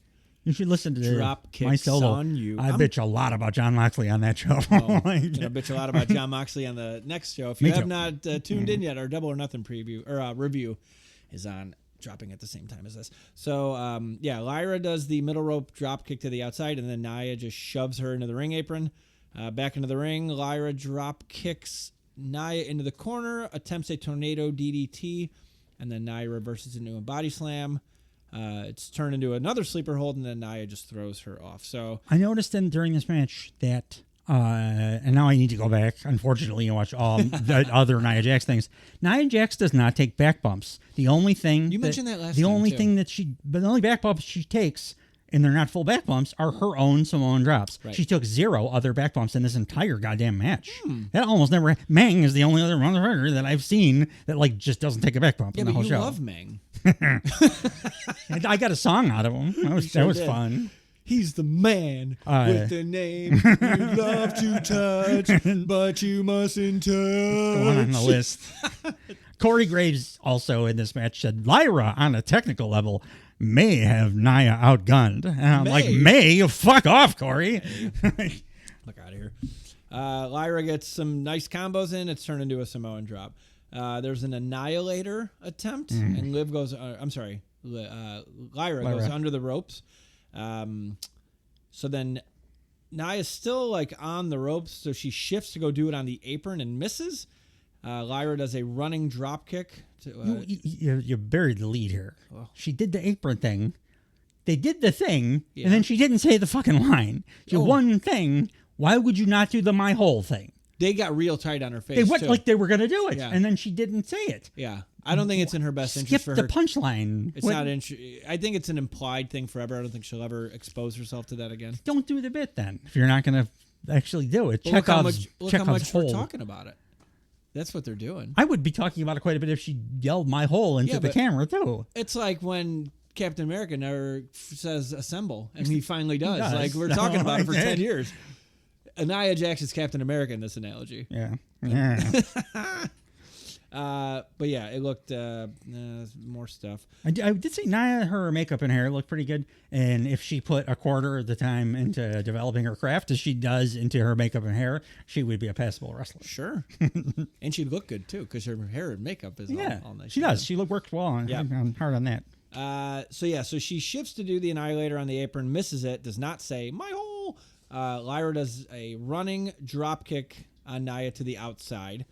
Lyra's Tries another one. Nia catches her. Enziguris are all they're like variations, and it's all cool. Like I love all of them. Yeah, it's like a whole offense she does with just those two things. Yeah. Back in the ring, Lyra hits Nia with a missile drop kick and a tornado DDT. Lyra walks into another Samoan drop into an Annihilator, but Lyra kicks or knocks. Oh no, I'm sorry. Wait, she tries an Annihilator. Lyra knocks Nia Jax's feet out. One stops. What is this? I don't remember what this note means. I just grabbed certain spots, so it's tough for. Did you do the headbutts? The Lyra series of headbutts to the midsection when Nia just didn't sell them at all. It was pissing me off because they were cool looking. She did these like missile headbutts, Lyra, like a series of them to like the sternum, and Nia sold it like she was doing a comedy bit or something. And I was like, "What the fuck is wrong with you?" Yeah. Like, that's a cool move. You're gonna win the match. Give her a little something. Jesus Christ. Yeah, it's been a minute since I watched this, so I'm not sure what these fucking sequences are all about. But the finish, Lyra is attempting a fireman's carry, and she just can't. Yeah. Corey Graves says, Jax is just too strong, because he can't say. Gravity's too strong. So she collapses. Nia Jax splashes Lyra in the corner, climbs up to the second rope. Lyra tries a sunset powerbomb, but Nia Jax just sits straight the fuck down. It was super risky looking. It looked dangerous. Looked like she just sat Lyra's not a big person. No, she's just like terrible. I don't know if she lost her balance or whatever, but she just like flat out sat, and she's 300 pounds probably. On the upside, if we have to find a silver lining, made the ending look legit as fuck. Yeah, I mean, there's a bunch of silver linings. They're all like Lyra Valkyrie doing like dark arts, unbelievable wrestling magic in this match. Yeah, because like.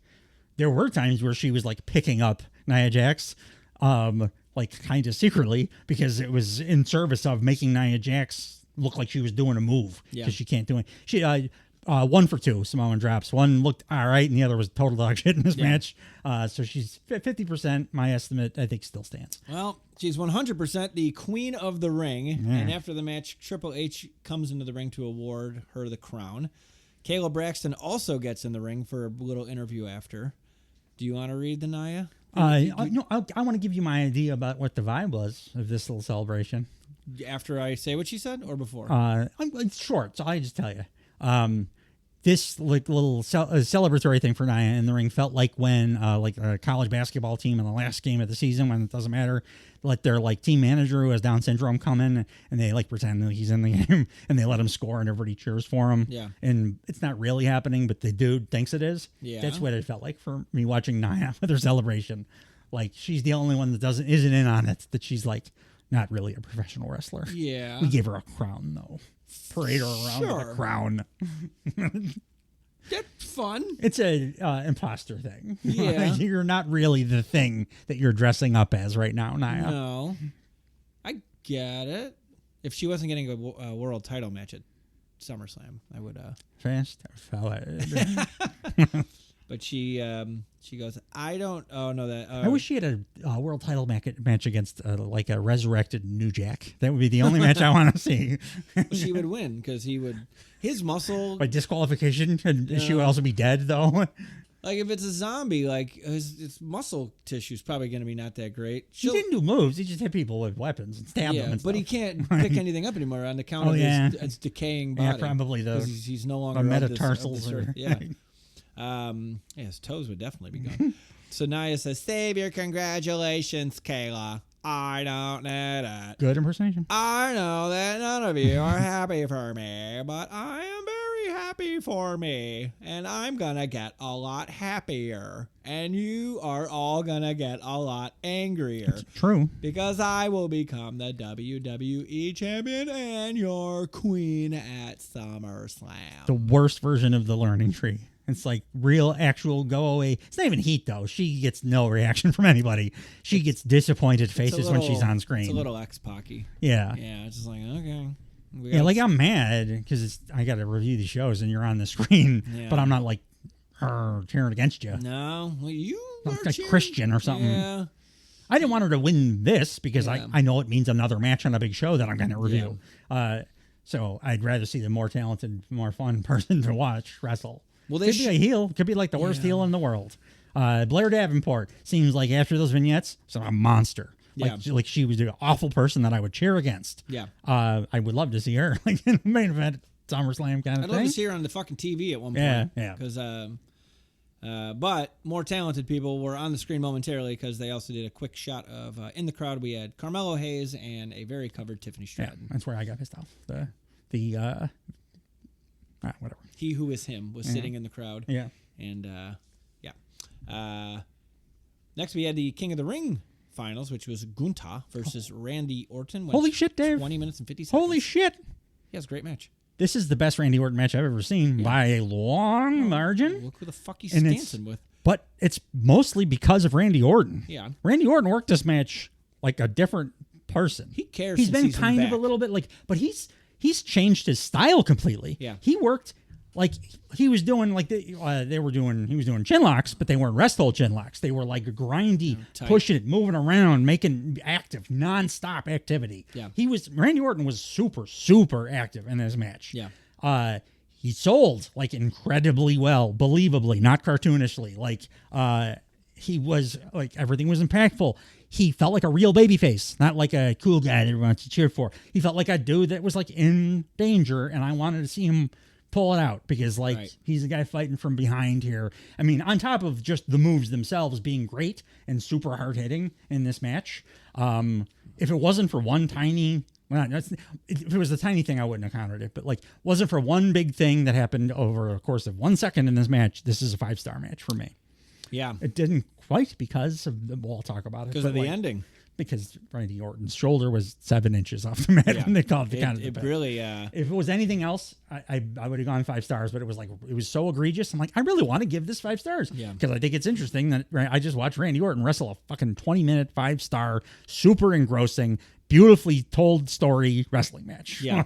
I mean, this is one of the historical gripes people have about Becky Lynch winning the title from Ronda Rousey at WrestleMania. Is Ronda's shoulder was fucking off the mat. Yeah. Referees have a job to do. This one was worse than that, though. But I actually have a freeze frame I could show. But that's my. Oh no, I 7 inches. It was all over social media. But yeah, this will not age well. It doesn't make Gunther look better. Match. Gunther's not like a great win match. by any means kind of guy. He's a beat you into the fucking ground kind of guy. No, but this match was so. That's the story they told was like they ground each other down, and not in a methodical way, in a very, very active way. Yeah, like Corey at one point was like, "Oh, slithering like a snake." I'm like, you got to stop using those. Slither a snake. Those analogies are no longer appropriate for Randy Orton because he doesn't move like a snake anymore. Right. It's a different thing. He is having his Edge run right now. Like I didn't like Edge before. I like old Grizzled Edge. I like this Randy Orton a lot. Yeah. Like I really, really, really liked this match. Yeah. It was my favorite match on the show. His matches have patterns now, for sure. And they're active. Like he's enthusiastic. We talk about enthusiasm a lot, but he's enthusiastic in this. Like he gives a damn. Yeah. And man, that makes a huge difference. Yeah. And he just, it would have been nice to see him win the crown because I'm sure he wanted to poop in the crown. No, those days are over. You can't you poop on one side of the crown, it comes out the other side. His of the own crown, though, then. Yeah. Just like for old time's sake. He can probably find the crown back because Gunther never puts it on his head. Yeah, so he's probably good setting reason. he's setting it down all the time. So Randy can just find the crown, poop in the crown. And go blame it on The rain? No, I can blame it on. I was gonna say Lex Luger, like Kurt Hennig used to. Or no, Dynamite Kid. That's what Kurt Hennig blamed it on. Yeah. For our Turnbuckle Time Machine, like episode 2. Go check it out. What are we doing next? I was just going on and on and on about. Oh no! I was thinking Turnbuckle Time Machines. This week we're doing pay-per-view reviews. Next week we will be back with Turnbuckle Time Machine. Yeah, and we're going to have some Bret Hart in our Turnbuckle Time Machine. Pretty good show. Pretty fucking excited to talk about. Pretty good show that a really awful thing happened on. Yeah. Jump started more terrible things, or great things / terrible things. Yeah. If your last name is Hart. So, match start. Austin. That's fair. That's the terrible thing I was talking about. I forgot about that. Yeah. Rough one. Boo. But by the way, that match was like on the way to being 5-star. Yeah. And then it was like, now let's go break it. Ruined this man's career. Yeah. Starts off with a just basic feeling out. Like they're not killing each other. We know they're going to brutalize each other. So but even that part is like active. It's limb work. It's real limb work from two big guys. You don't see very much. Yeah. The feel outs are like hard chin locks, hard wrist holds and stuff. Yeah. And it's constant and it's a lot of methodical shit. Gunther attempts a powerbomb. I wouldn't call him methodical though. Like normally Randy Orton for 25 years I would call what he did methodical. This was... When I say methodical, I don't mean slow as shit like Randy Orton used to work. I mean like they're actually looking like they're looking for They're looking for an opening. Yeah. But it's like fast. It's like a real submission match between two MMA fighters. Yeah. They're looking quickly for different like ways to get in. And like... They're running the playbook. And they're like, oh, this works kind of thing. It felt... I was watching Zack Sabre Jr. or something. Felt pretty authentic, yeah. Yeah, but Gunther attempts a powerbomb. Doesn't get it. Randy Orton misses an RKO. And then he's selling his lower back, so Gunther sees it, and he's attacking the shit out of his lower back, which is a theme we're going to see. Gunther he's just doing submissions and just beating the shit out of Randy Orton's back, so shark to blood kind of thing. And again, Randy Orton selling him like he's actually in pain, not like says, oh, he used to do, or the nothing. He's actually, I'm like, oh, I feel bad for him. He looks like he's hurting. Yeah. He tries, Randy Orton tries, he gets 2 moves of doom out, so his 2 clotheslines. The third move is blocked, which is the power slam, because Gunther hits him with a giant fucking lariat. RKO is blocked again, turned into a body slam. Gunther goes to the top, clumsily hits a splash for 2. Yeah. I'm like, okay. But he's not supposed to look... is always a little clumsy, but it works. He's not supposed to look crisp he's like up 6'5" or 6 or something, and... he's a mat wrestler. That's why clumsy works for him when he goes to the top rope, because it's foreign territory for him. Gunther goes to the top rope again, though. Scary uphill. It worked once. Let's fucking do it again. So he rolls through a splash, and then he eats an RKO. But Randy's in too much pain to cover. Forget Randy Orton, who actually does currently suffer from a somewhat debilitating, long-term, very bad back injury. Yeah. Did like 15 back bumps in this match. Yeah. Jack 0. Yeah. Did she have... Well, she just needs to disappear for 18 months and come back full of HGH. Full of HGH and apparently love for professional wrestling that didn't exist for the first 25 years of his career. Yeah. If we can somehow get CM Punk to come back again that night, it'd be great for us. Yeah. I can't get tired of that guy returning. We should be getting on another one pretty soon. Yeah, we should. So now Randy, and I mentioned earlier, like he's got patterns in his matches, and one of the things he's added, which was always kind of there, but like it's now purposely in every match, is he goes to the outside by the announce table, and he does 2 backdrops on the announce table. Yeah. To Gunther, but Gunther regains control on the outside. He tries to powerbomb Randy Orton outside, but Randy slowly reverses it into a back body drop and then does another back drop onto the table. So like this is just part of his moveset now. He just drops dudes on announce tables, and I love that the announce tables don't fucking break. I do too. It makes it seem like it would hurt more. Yes. So. It also seems like I don't know. They figured out how to make better tables. Yeah. It always looked kind of silly. Like you said, it was like IKEA thing with the pole. Like, Because they put them back it together. would just fall apart like a kid's toy, and then they just reassemble. What are those Duplos? Yeah. Like those big Yes. Legos? Yeah, it would For, fall apart like a toddlers? Duplo toy, Yeah. like a table made out of It Duplo. really did. Gunther gets in the ring. He puts a half crab on Randy Orton. Love being a half crab. So he's attacking both of the injuries, and I just wrote smart. Yep. I got a Deeb half crab and I got a Gunt half crab that weekend. You just I'm like, spoke it into existence. Yep. And you got a rolling half crab from Roddy too. Yeah, I did. Randy Orton gets out of this and he hits another RKO. And this was like Randy Orton's pretty fucking good at these out of nowhere RKOs. Yeah. And he's like, there was that period of time. He still sucked then, but there was that period of time where he was like, the meme was happening and he was incredible at him. Yeah. But then he kind of stopped doing it forever and people kept saying it. But now he's back. Yeah. And also, he's a good wrestler otherwise too, which is even better. And he's all yoked up now, so they somehow look. I don't know. Everything just looks better out of this guy. Yeah. It's amazing what happens when you get surgery and feel better. And are like trying. Yeah. Like, And you're pooping in toilets. Yeah. Yeah. And not in gym bags. The finish saw Randy Orton. So Randy Orton pauses after. So he hits the RKO. It's only for a 2 count. He pauses after the 2 count, and then Gunther just throws him into a crucifix. I didn't mind the sequence here because Yeah. Gunther didn't actually kick out. Gunther slapped him on the super fucked up leg, Yeah. and it made Randy like Yeah. It all convulse, made kind sense. of. Yeah. And that's why he sat up, and Gunther got him into that, like I would almost call it like a pinning combination that he was going for, like a Darby Orange Cassidy. He was trying to do one of those, Yeah. and it just didn't go. It looked like a straight that way. crucifix. Yeah, but like from that laying position, transitioning over to that, and then trying to get your arms down onto like Randy's arms. Yeah. Like I would more than a roll up, I would call it a pinning combination. Yeah. It just didn't go right, and Right. Randy's shoulders never came close to the mat. No, it did not. Not even a little bit. But counted because Gunther got the W, and he is the king of the ring. Triple H is back. He's got more crowns. He gives one to Gunther. He was not an annoying asshole on the show. No, he didn't make it about himself here. Yeah, he was just fine. He was as intrusive as Jack Tunney would Yeah, be. he was fine. He did his part. Byron is in the ring afterwards. I really wanted to give this 5 stars if it wasn't for that single thing at the very end. What did you give it? 4 3/4. Yeah. It's the highest Randy Orton match I ever review. Yeah. Like it was a 5-star match though, but you can't fuck up the pin that bad. And like I can't not, because I stated my standard is I wouldn't change a thing for a 5-star match. Yeah. I would have to change that. You have to do that right. That's like one of the few things that you gotta get. And it's the only thing they missed in the whole goddamn match. Really bummed me out. But it was an unbelievable match. And the match of the show for me by a long margin. Yes.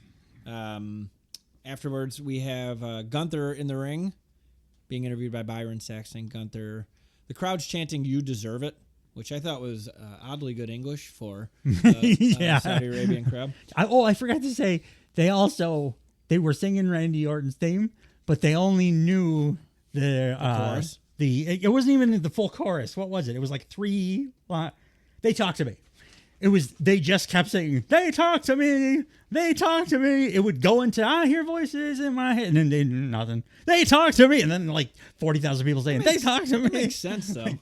Like if you watch like Japanese crowds of Metallica shows, like they are singing all the words, and safe to say, not everyone there's fluent in English. Yeah, no, but like it's funny that it's like 3 words of the song that they like honed. That everybody decided we're going to learn these 3 or 4 words and then sing those full-throatedly and nothing else in the song. Yeah. Like, It is the most repetitive part of the song. it is, but like I get what you're saying. it's a pretty simple song. Like I could probably learn a song in French that was as simple as Randy Orton's, and then repeated. If I was going to take the time to learn enough to like chant "They talk to me," Right. at the show, it just came off as pretty funny. All these people like just smiling silently, and then "They talk to me, they talk to me."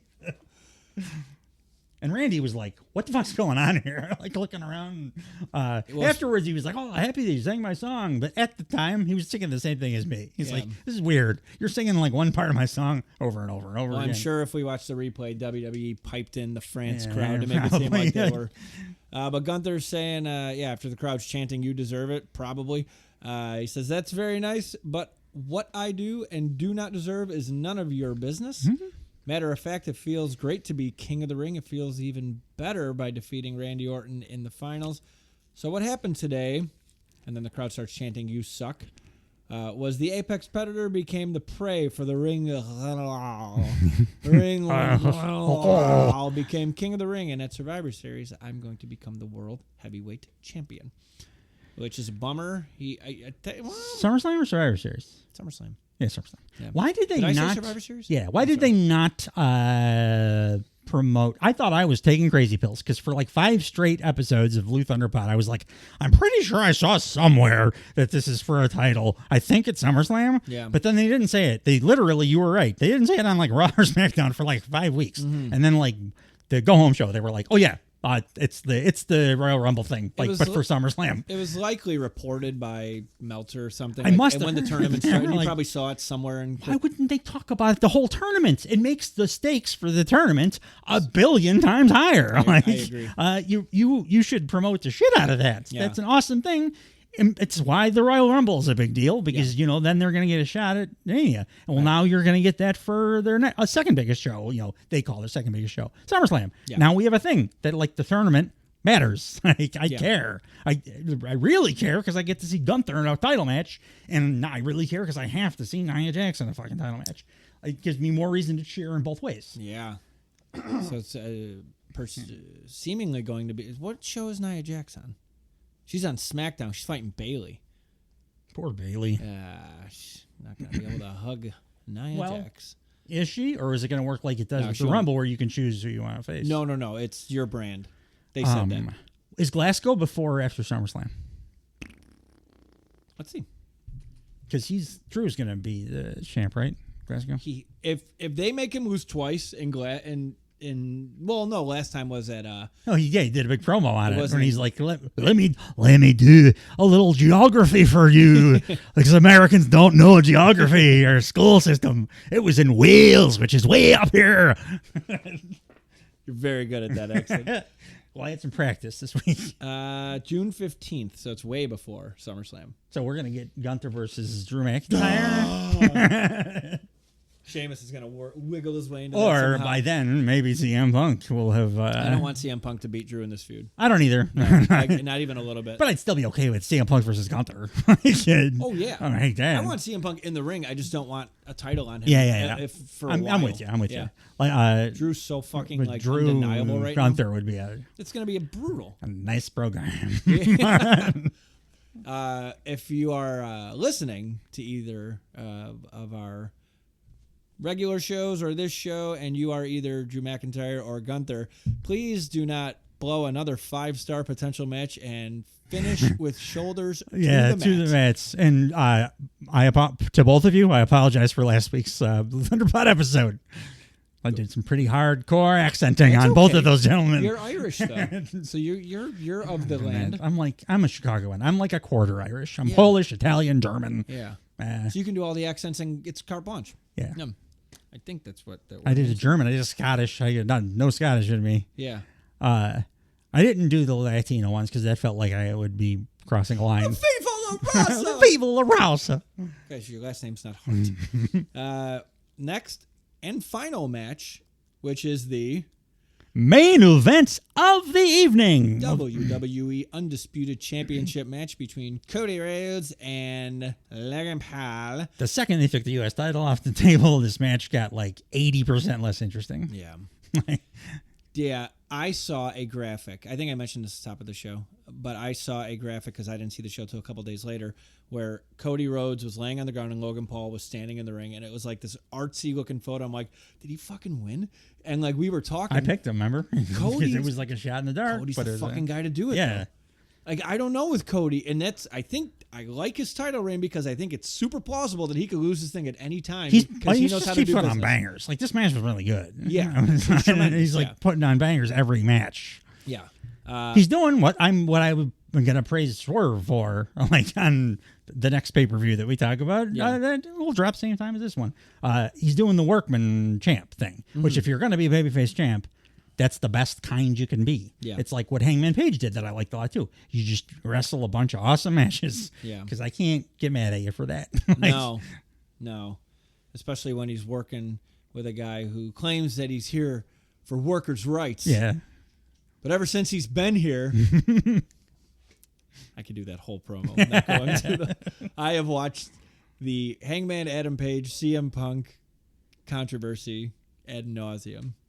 It's realized it's probably why I haven't seen the Iron Claw yet. I'm still my main sources of entertainment are I need things you I to see watched Creed. like 5 Creed years came ago. out 15 years ago or something. It's like in my top 50 movies of all time. Creed. It's unbelievable. It's it's made by a great director. It's the guy that made like Black Panther and Fruitvale Station.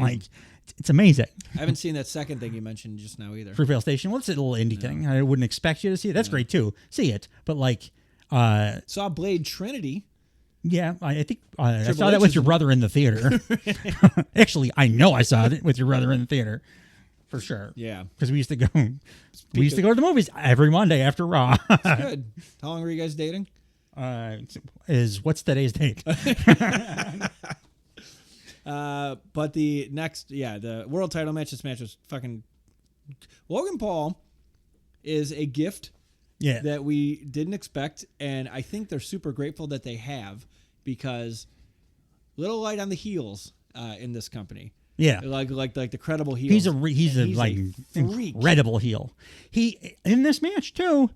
He's still not good at it, but he showed like visible improvement at the in between stuff. Like it didn't look cartoonish or silly or like he was deadpanning or anything. Right. Like he clearly has been working on that. So he's working on like the little things too. Yeah. When he's fully formed, it's gonna be something. He's fully formed. When he reaches how many matches has he wrestled? Less than 10. Exactly. Yeah, maybe fully formed for a 10. wrestle is like 1,000 matches or something. Yeah. Like he's gonna look like something real special when right now he looks exactly like Johnny Lawrence from Karate Kid though. Especially with the headband on. So I was like heel, perfect. Yeah. You'll look like Johnny from Karate Kid. That's good comp. I like that. Bunch of reversals to start and some chain wrestling. Logan Paul blocks Cody's fall down punch like right away. So again, student of the game. Good shit like that. Yeah. Cody holds a delayed suplex. He loses it a little and he bounces Logan off the ropes to readjust into a gourd buster. How about the wrist lock thing they did? They did like a sequence of like that was British chain world. wrestling. It was like more. I would call it more than chain wrestling. It was like watching British like World of Sport, 1980, like counter, and like 5 different style of wrist locks. Yeah. I didn't expect Logan Paul to be able to do that because that takes 2 people. Yeah, they for sure went to IHOP and talked about that. Yeah, over a side of but pancakes. still, it's hard to do for a guy that's got 10 matches, especially when you're It's eating pancakes. Yeah, that's probably harder for him to do than like his incredible frog splash to the table, because that's an athletic thing that he can just power his way through. The wrist lock stuff is like complicated. It's anything in sports, so Yeah. like it's harder to set a pick than fucking do a dunk. Sure, Because like you're a kid and you're, man, how many kids did you see fucking miss pop-up balls when you were playing Little League because they were trying to make like those diving catches? Yeah. Like, asshole, get under the ball. Oh, yeah. Or like me, having a panic attack. The ball never comes to right field. I was a third baseman. Oh. I was pretty good at fielding like the shots at me. Yeah. Pop-ups, I was like, humiliate myself. And then you see like a league of their own. Madonna takes her hat off and catches it in the head. Yeah. You're like, can we do that? It's my dad get real mad if we did that. That we can't. If I took a third strike, my father like had to be hospitalized. He got so angry. I definitely had more than one game where parents came over, other parents, and were like, "Are you okay?" I'm like, "I'm fine." He's just a maniac. He brings his own oxygen. He's never hit me. So. He doesn't even get mad when I do actual bad shit. Like I could do drugs in front of him. He would like have a nice talk to me. But if I take a third strike, he is happy to like scream at full volume in front of 200 people. Oh man, that's funny. So anyway, back in Jeddah, Cody misses a crossbody, rolls to the outside of the ring, and Logan Paul vaults over the top rope. They keep fighting outside. Logan Paul throws Cody back in the ring, punches him a lot. Does a gut wrench, a standing moonsault. Then he goes to the top. Cody cuts him off. Arm drags him off the top rope. So, and then Logan Paul throws Cody in an octopus. Cody hits a disaster kick to Logan on the apron. And then he follows Logan outside, throws him into the barricade. And then Cody Rhodes smashes a Prime bottle over Mr. Paul's head.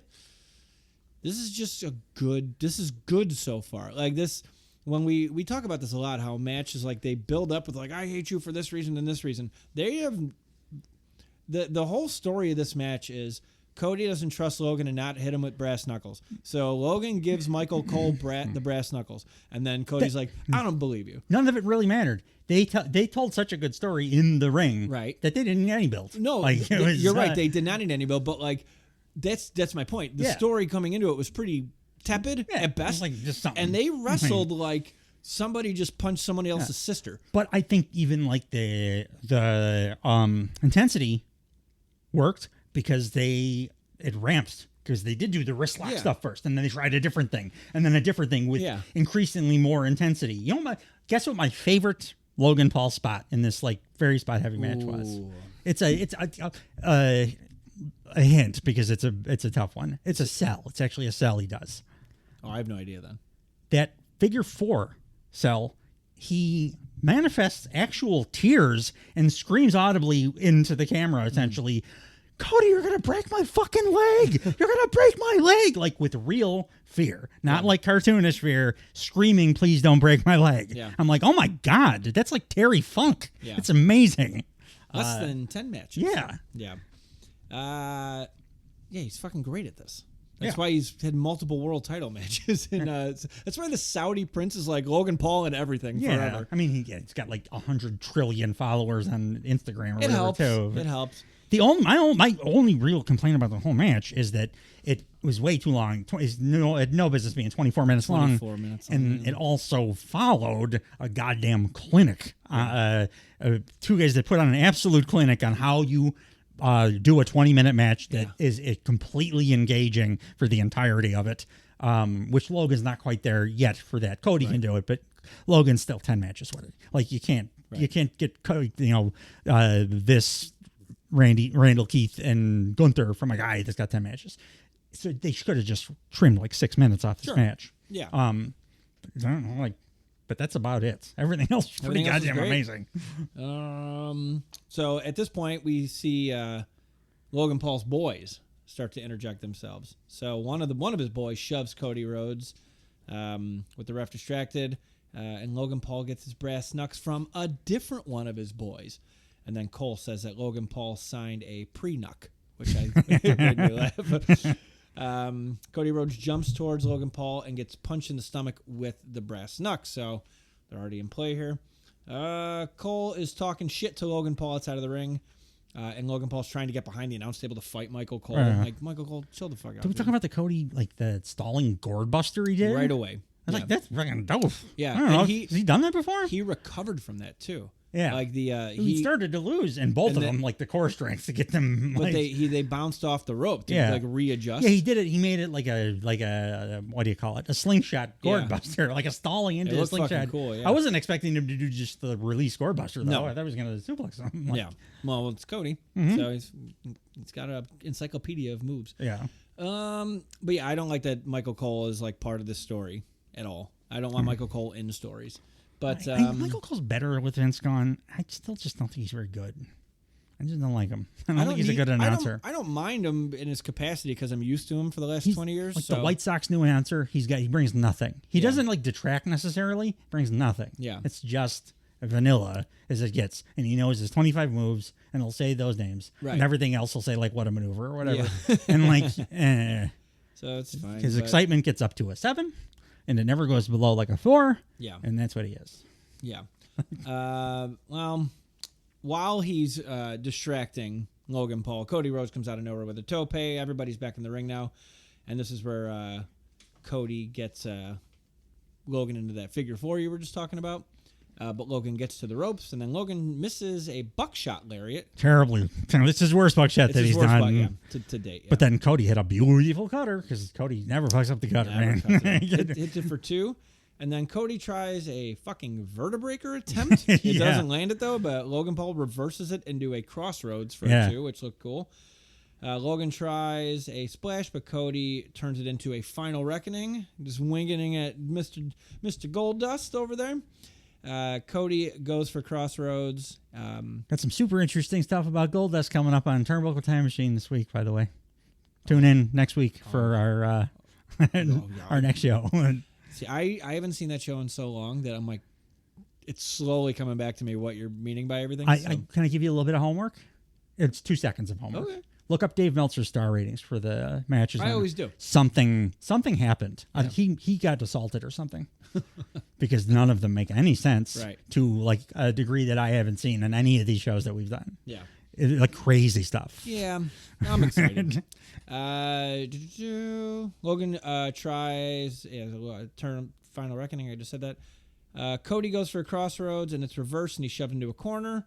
Cody gets thrown to the outside. Logan cleans off the announce table, lays Cody on the table, and then Logan gets up and tries to pedigree. He and then he says it's a pedigree for the Logan Paul Levesque era. Cody Rhodes punches to block, and he hops on the barricade next to the announce table, and he jumps backwards, and Cody cutters Logan onto the announce table, which did not break. They still love it. Yeah, hopefully they fortify the shit out of that thing. Gorilla glue all over the place. Cody cleans off another announce table, and then Logan punches Cody in the face and knocks him out because that was his gimmick forever, especially with the Roman angle. Apparently, he has a titanium steel-plated hand. I didn't know that. It's a surgery thing. Sure. It doesn't really happen. No. It's like Lex Luger with the steel Titanium thing forearm, and the titanium forearm. Yeah. Logan places Cody. Really just gives you like joint pain when it's cold outside. And it wins you potentially world championships in the Middle East. Logan puts Cody on the table, and then he frog splashes him from the top rope through the table effortlessly. Did you see the coolest thing about this was the drone, and it was a little contrived that he did the prime bottle with and then did his thing, but the drone shot, and then 2 days later, Logan Paul posted on Instagram, he's been trying to get Hunter to book that exact thing for like a year. That angle? That the drone, that actual shot, that actual moment in the show. He's like, great, it'd be incredibly cinematic. I think it'll look beautiful. And it won't it's just a basic drone shot, but if you do it circling the ring while I'm doing a dive to the outside, I think it can look incredible. And it looked absolutely incredible. Right. But that shows me that the guy's got a pretty good mind for wrestling, how to not just broadcast, but how it looks to the fans as well. And he's thinking about creative things and about change and stuff, which again, 10 matches in, he's trying to change things for the better. Right. Just wish he would pay back all those people that he ripped off. For another day. So Logan Paul throws Cody back in the ring, and then he hits a frog splash on Cody for a 2. And then he lifts up Cody, says he hates him, punches him more, throws him in the corner. Cody gets up, or he gets his boot up when Logan's running after him. Logan Paul throws Cody into the corner again, but the ref is there, gets a little smushed. And then Logan Paul tries to splash Cody Rhodes, but he gets the ref also. So the finish of this match saw in all caps, I wrote, a motherfucking vertebraker, with the ref now down because he's been hit a couple times. Cody tries to get the ref. Logan Paul low blows Cody, puts on the brass knucks, and the local guest ring announcer grabs Logan's foot, distracts him, and I guess it was a comedian, like a local Saudi famous comedian. Probably like a jester that the evil monster has come out and act like a fool, hit himself in the face with a pie. He was the Frank Caliendo of Saudi Arabia. Logan Paul yells at him, like, who the hell are you? Goes to punch Cody Rhodes. Cody catches his fist and says, I'm Cody Rhodes, bitch. It was so corny, and I loved it. It was like the corniest, dorkiest, Cody-ass thing I've ever seen. Yeah, it's great. He's like the anti-MJF in a good way. Yeah. They're just BFFs. So. And then it was 3 Crossroads for a W, and then the show ends with Cody celebrating his championship win. I went 4.5 stars. If they either cut 6 minutes from this or don't put it on right after the match, they put it on right after, and it's 4 3/4. Logan still needs to work a little bit on like just the stuff that you can't do great with 10 matches under your belt. Right. The stuff that Cody's wonderful at, the like always being in character, in between, making everything in between the big spots and even the small moves like feel like it makes sense, or you're doing a thing that your character would be motivated to be doing. That'll come with time for him. But then he'll start getting his 5-star matches, because 5-star matches are in his future. Yo, for sure. Yeah. That was King and Queen of the Ring. Of the Ring. I enjoyed this show so much. I gave it 1 1/4. I know, and that's accurate. But I even enjoyed the Nia Jax match, because I got to see Lyra Valkyria do a bunch of shit that I've never seen a person do before. And now we just wait until she comes across super athletes on the roster. We get Bianca Tiffany against like those big athletic bases against Lyra and that like Darby Allin offense. Yeah, fuck yes. Yeah, she's got women's wrestling is awesome it's right on fire. now. It's on fire right now. It's just it's awesome. Yeah.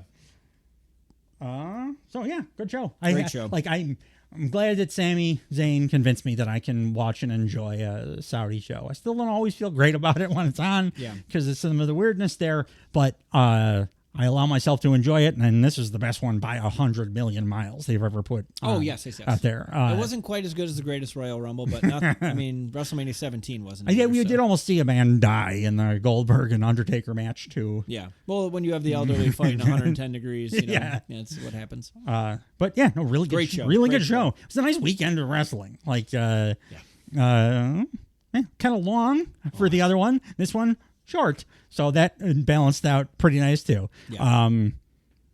So yeah, I think we both are pretty happy with what we got from Jeddah, Saudi Arabia, and the King and Queen of the Ring. Please go check out our Double or Nothing AEW pay-per-view special, which will be dropping at the same time as this, and which we will be recording right now. Thanks, guys. See you next week. Goodbye, everybody. Bye-bye. Goodbye.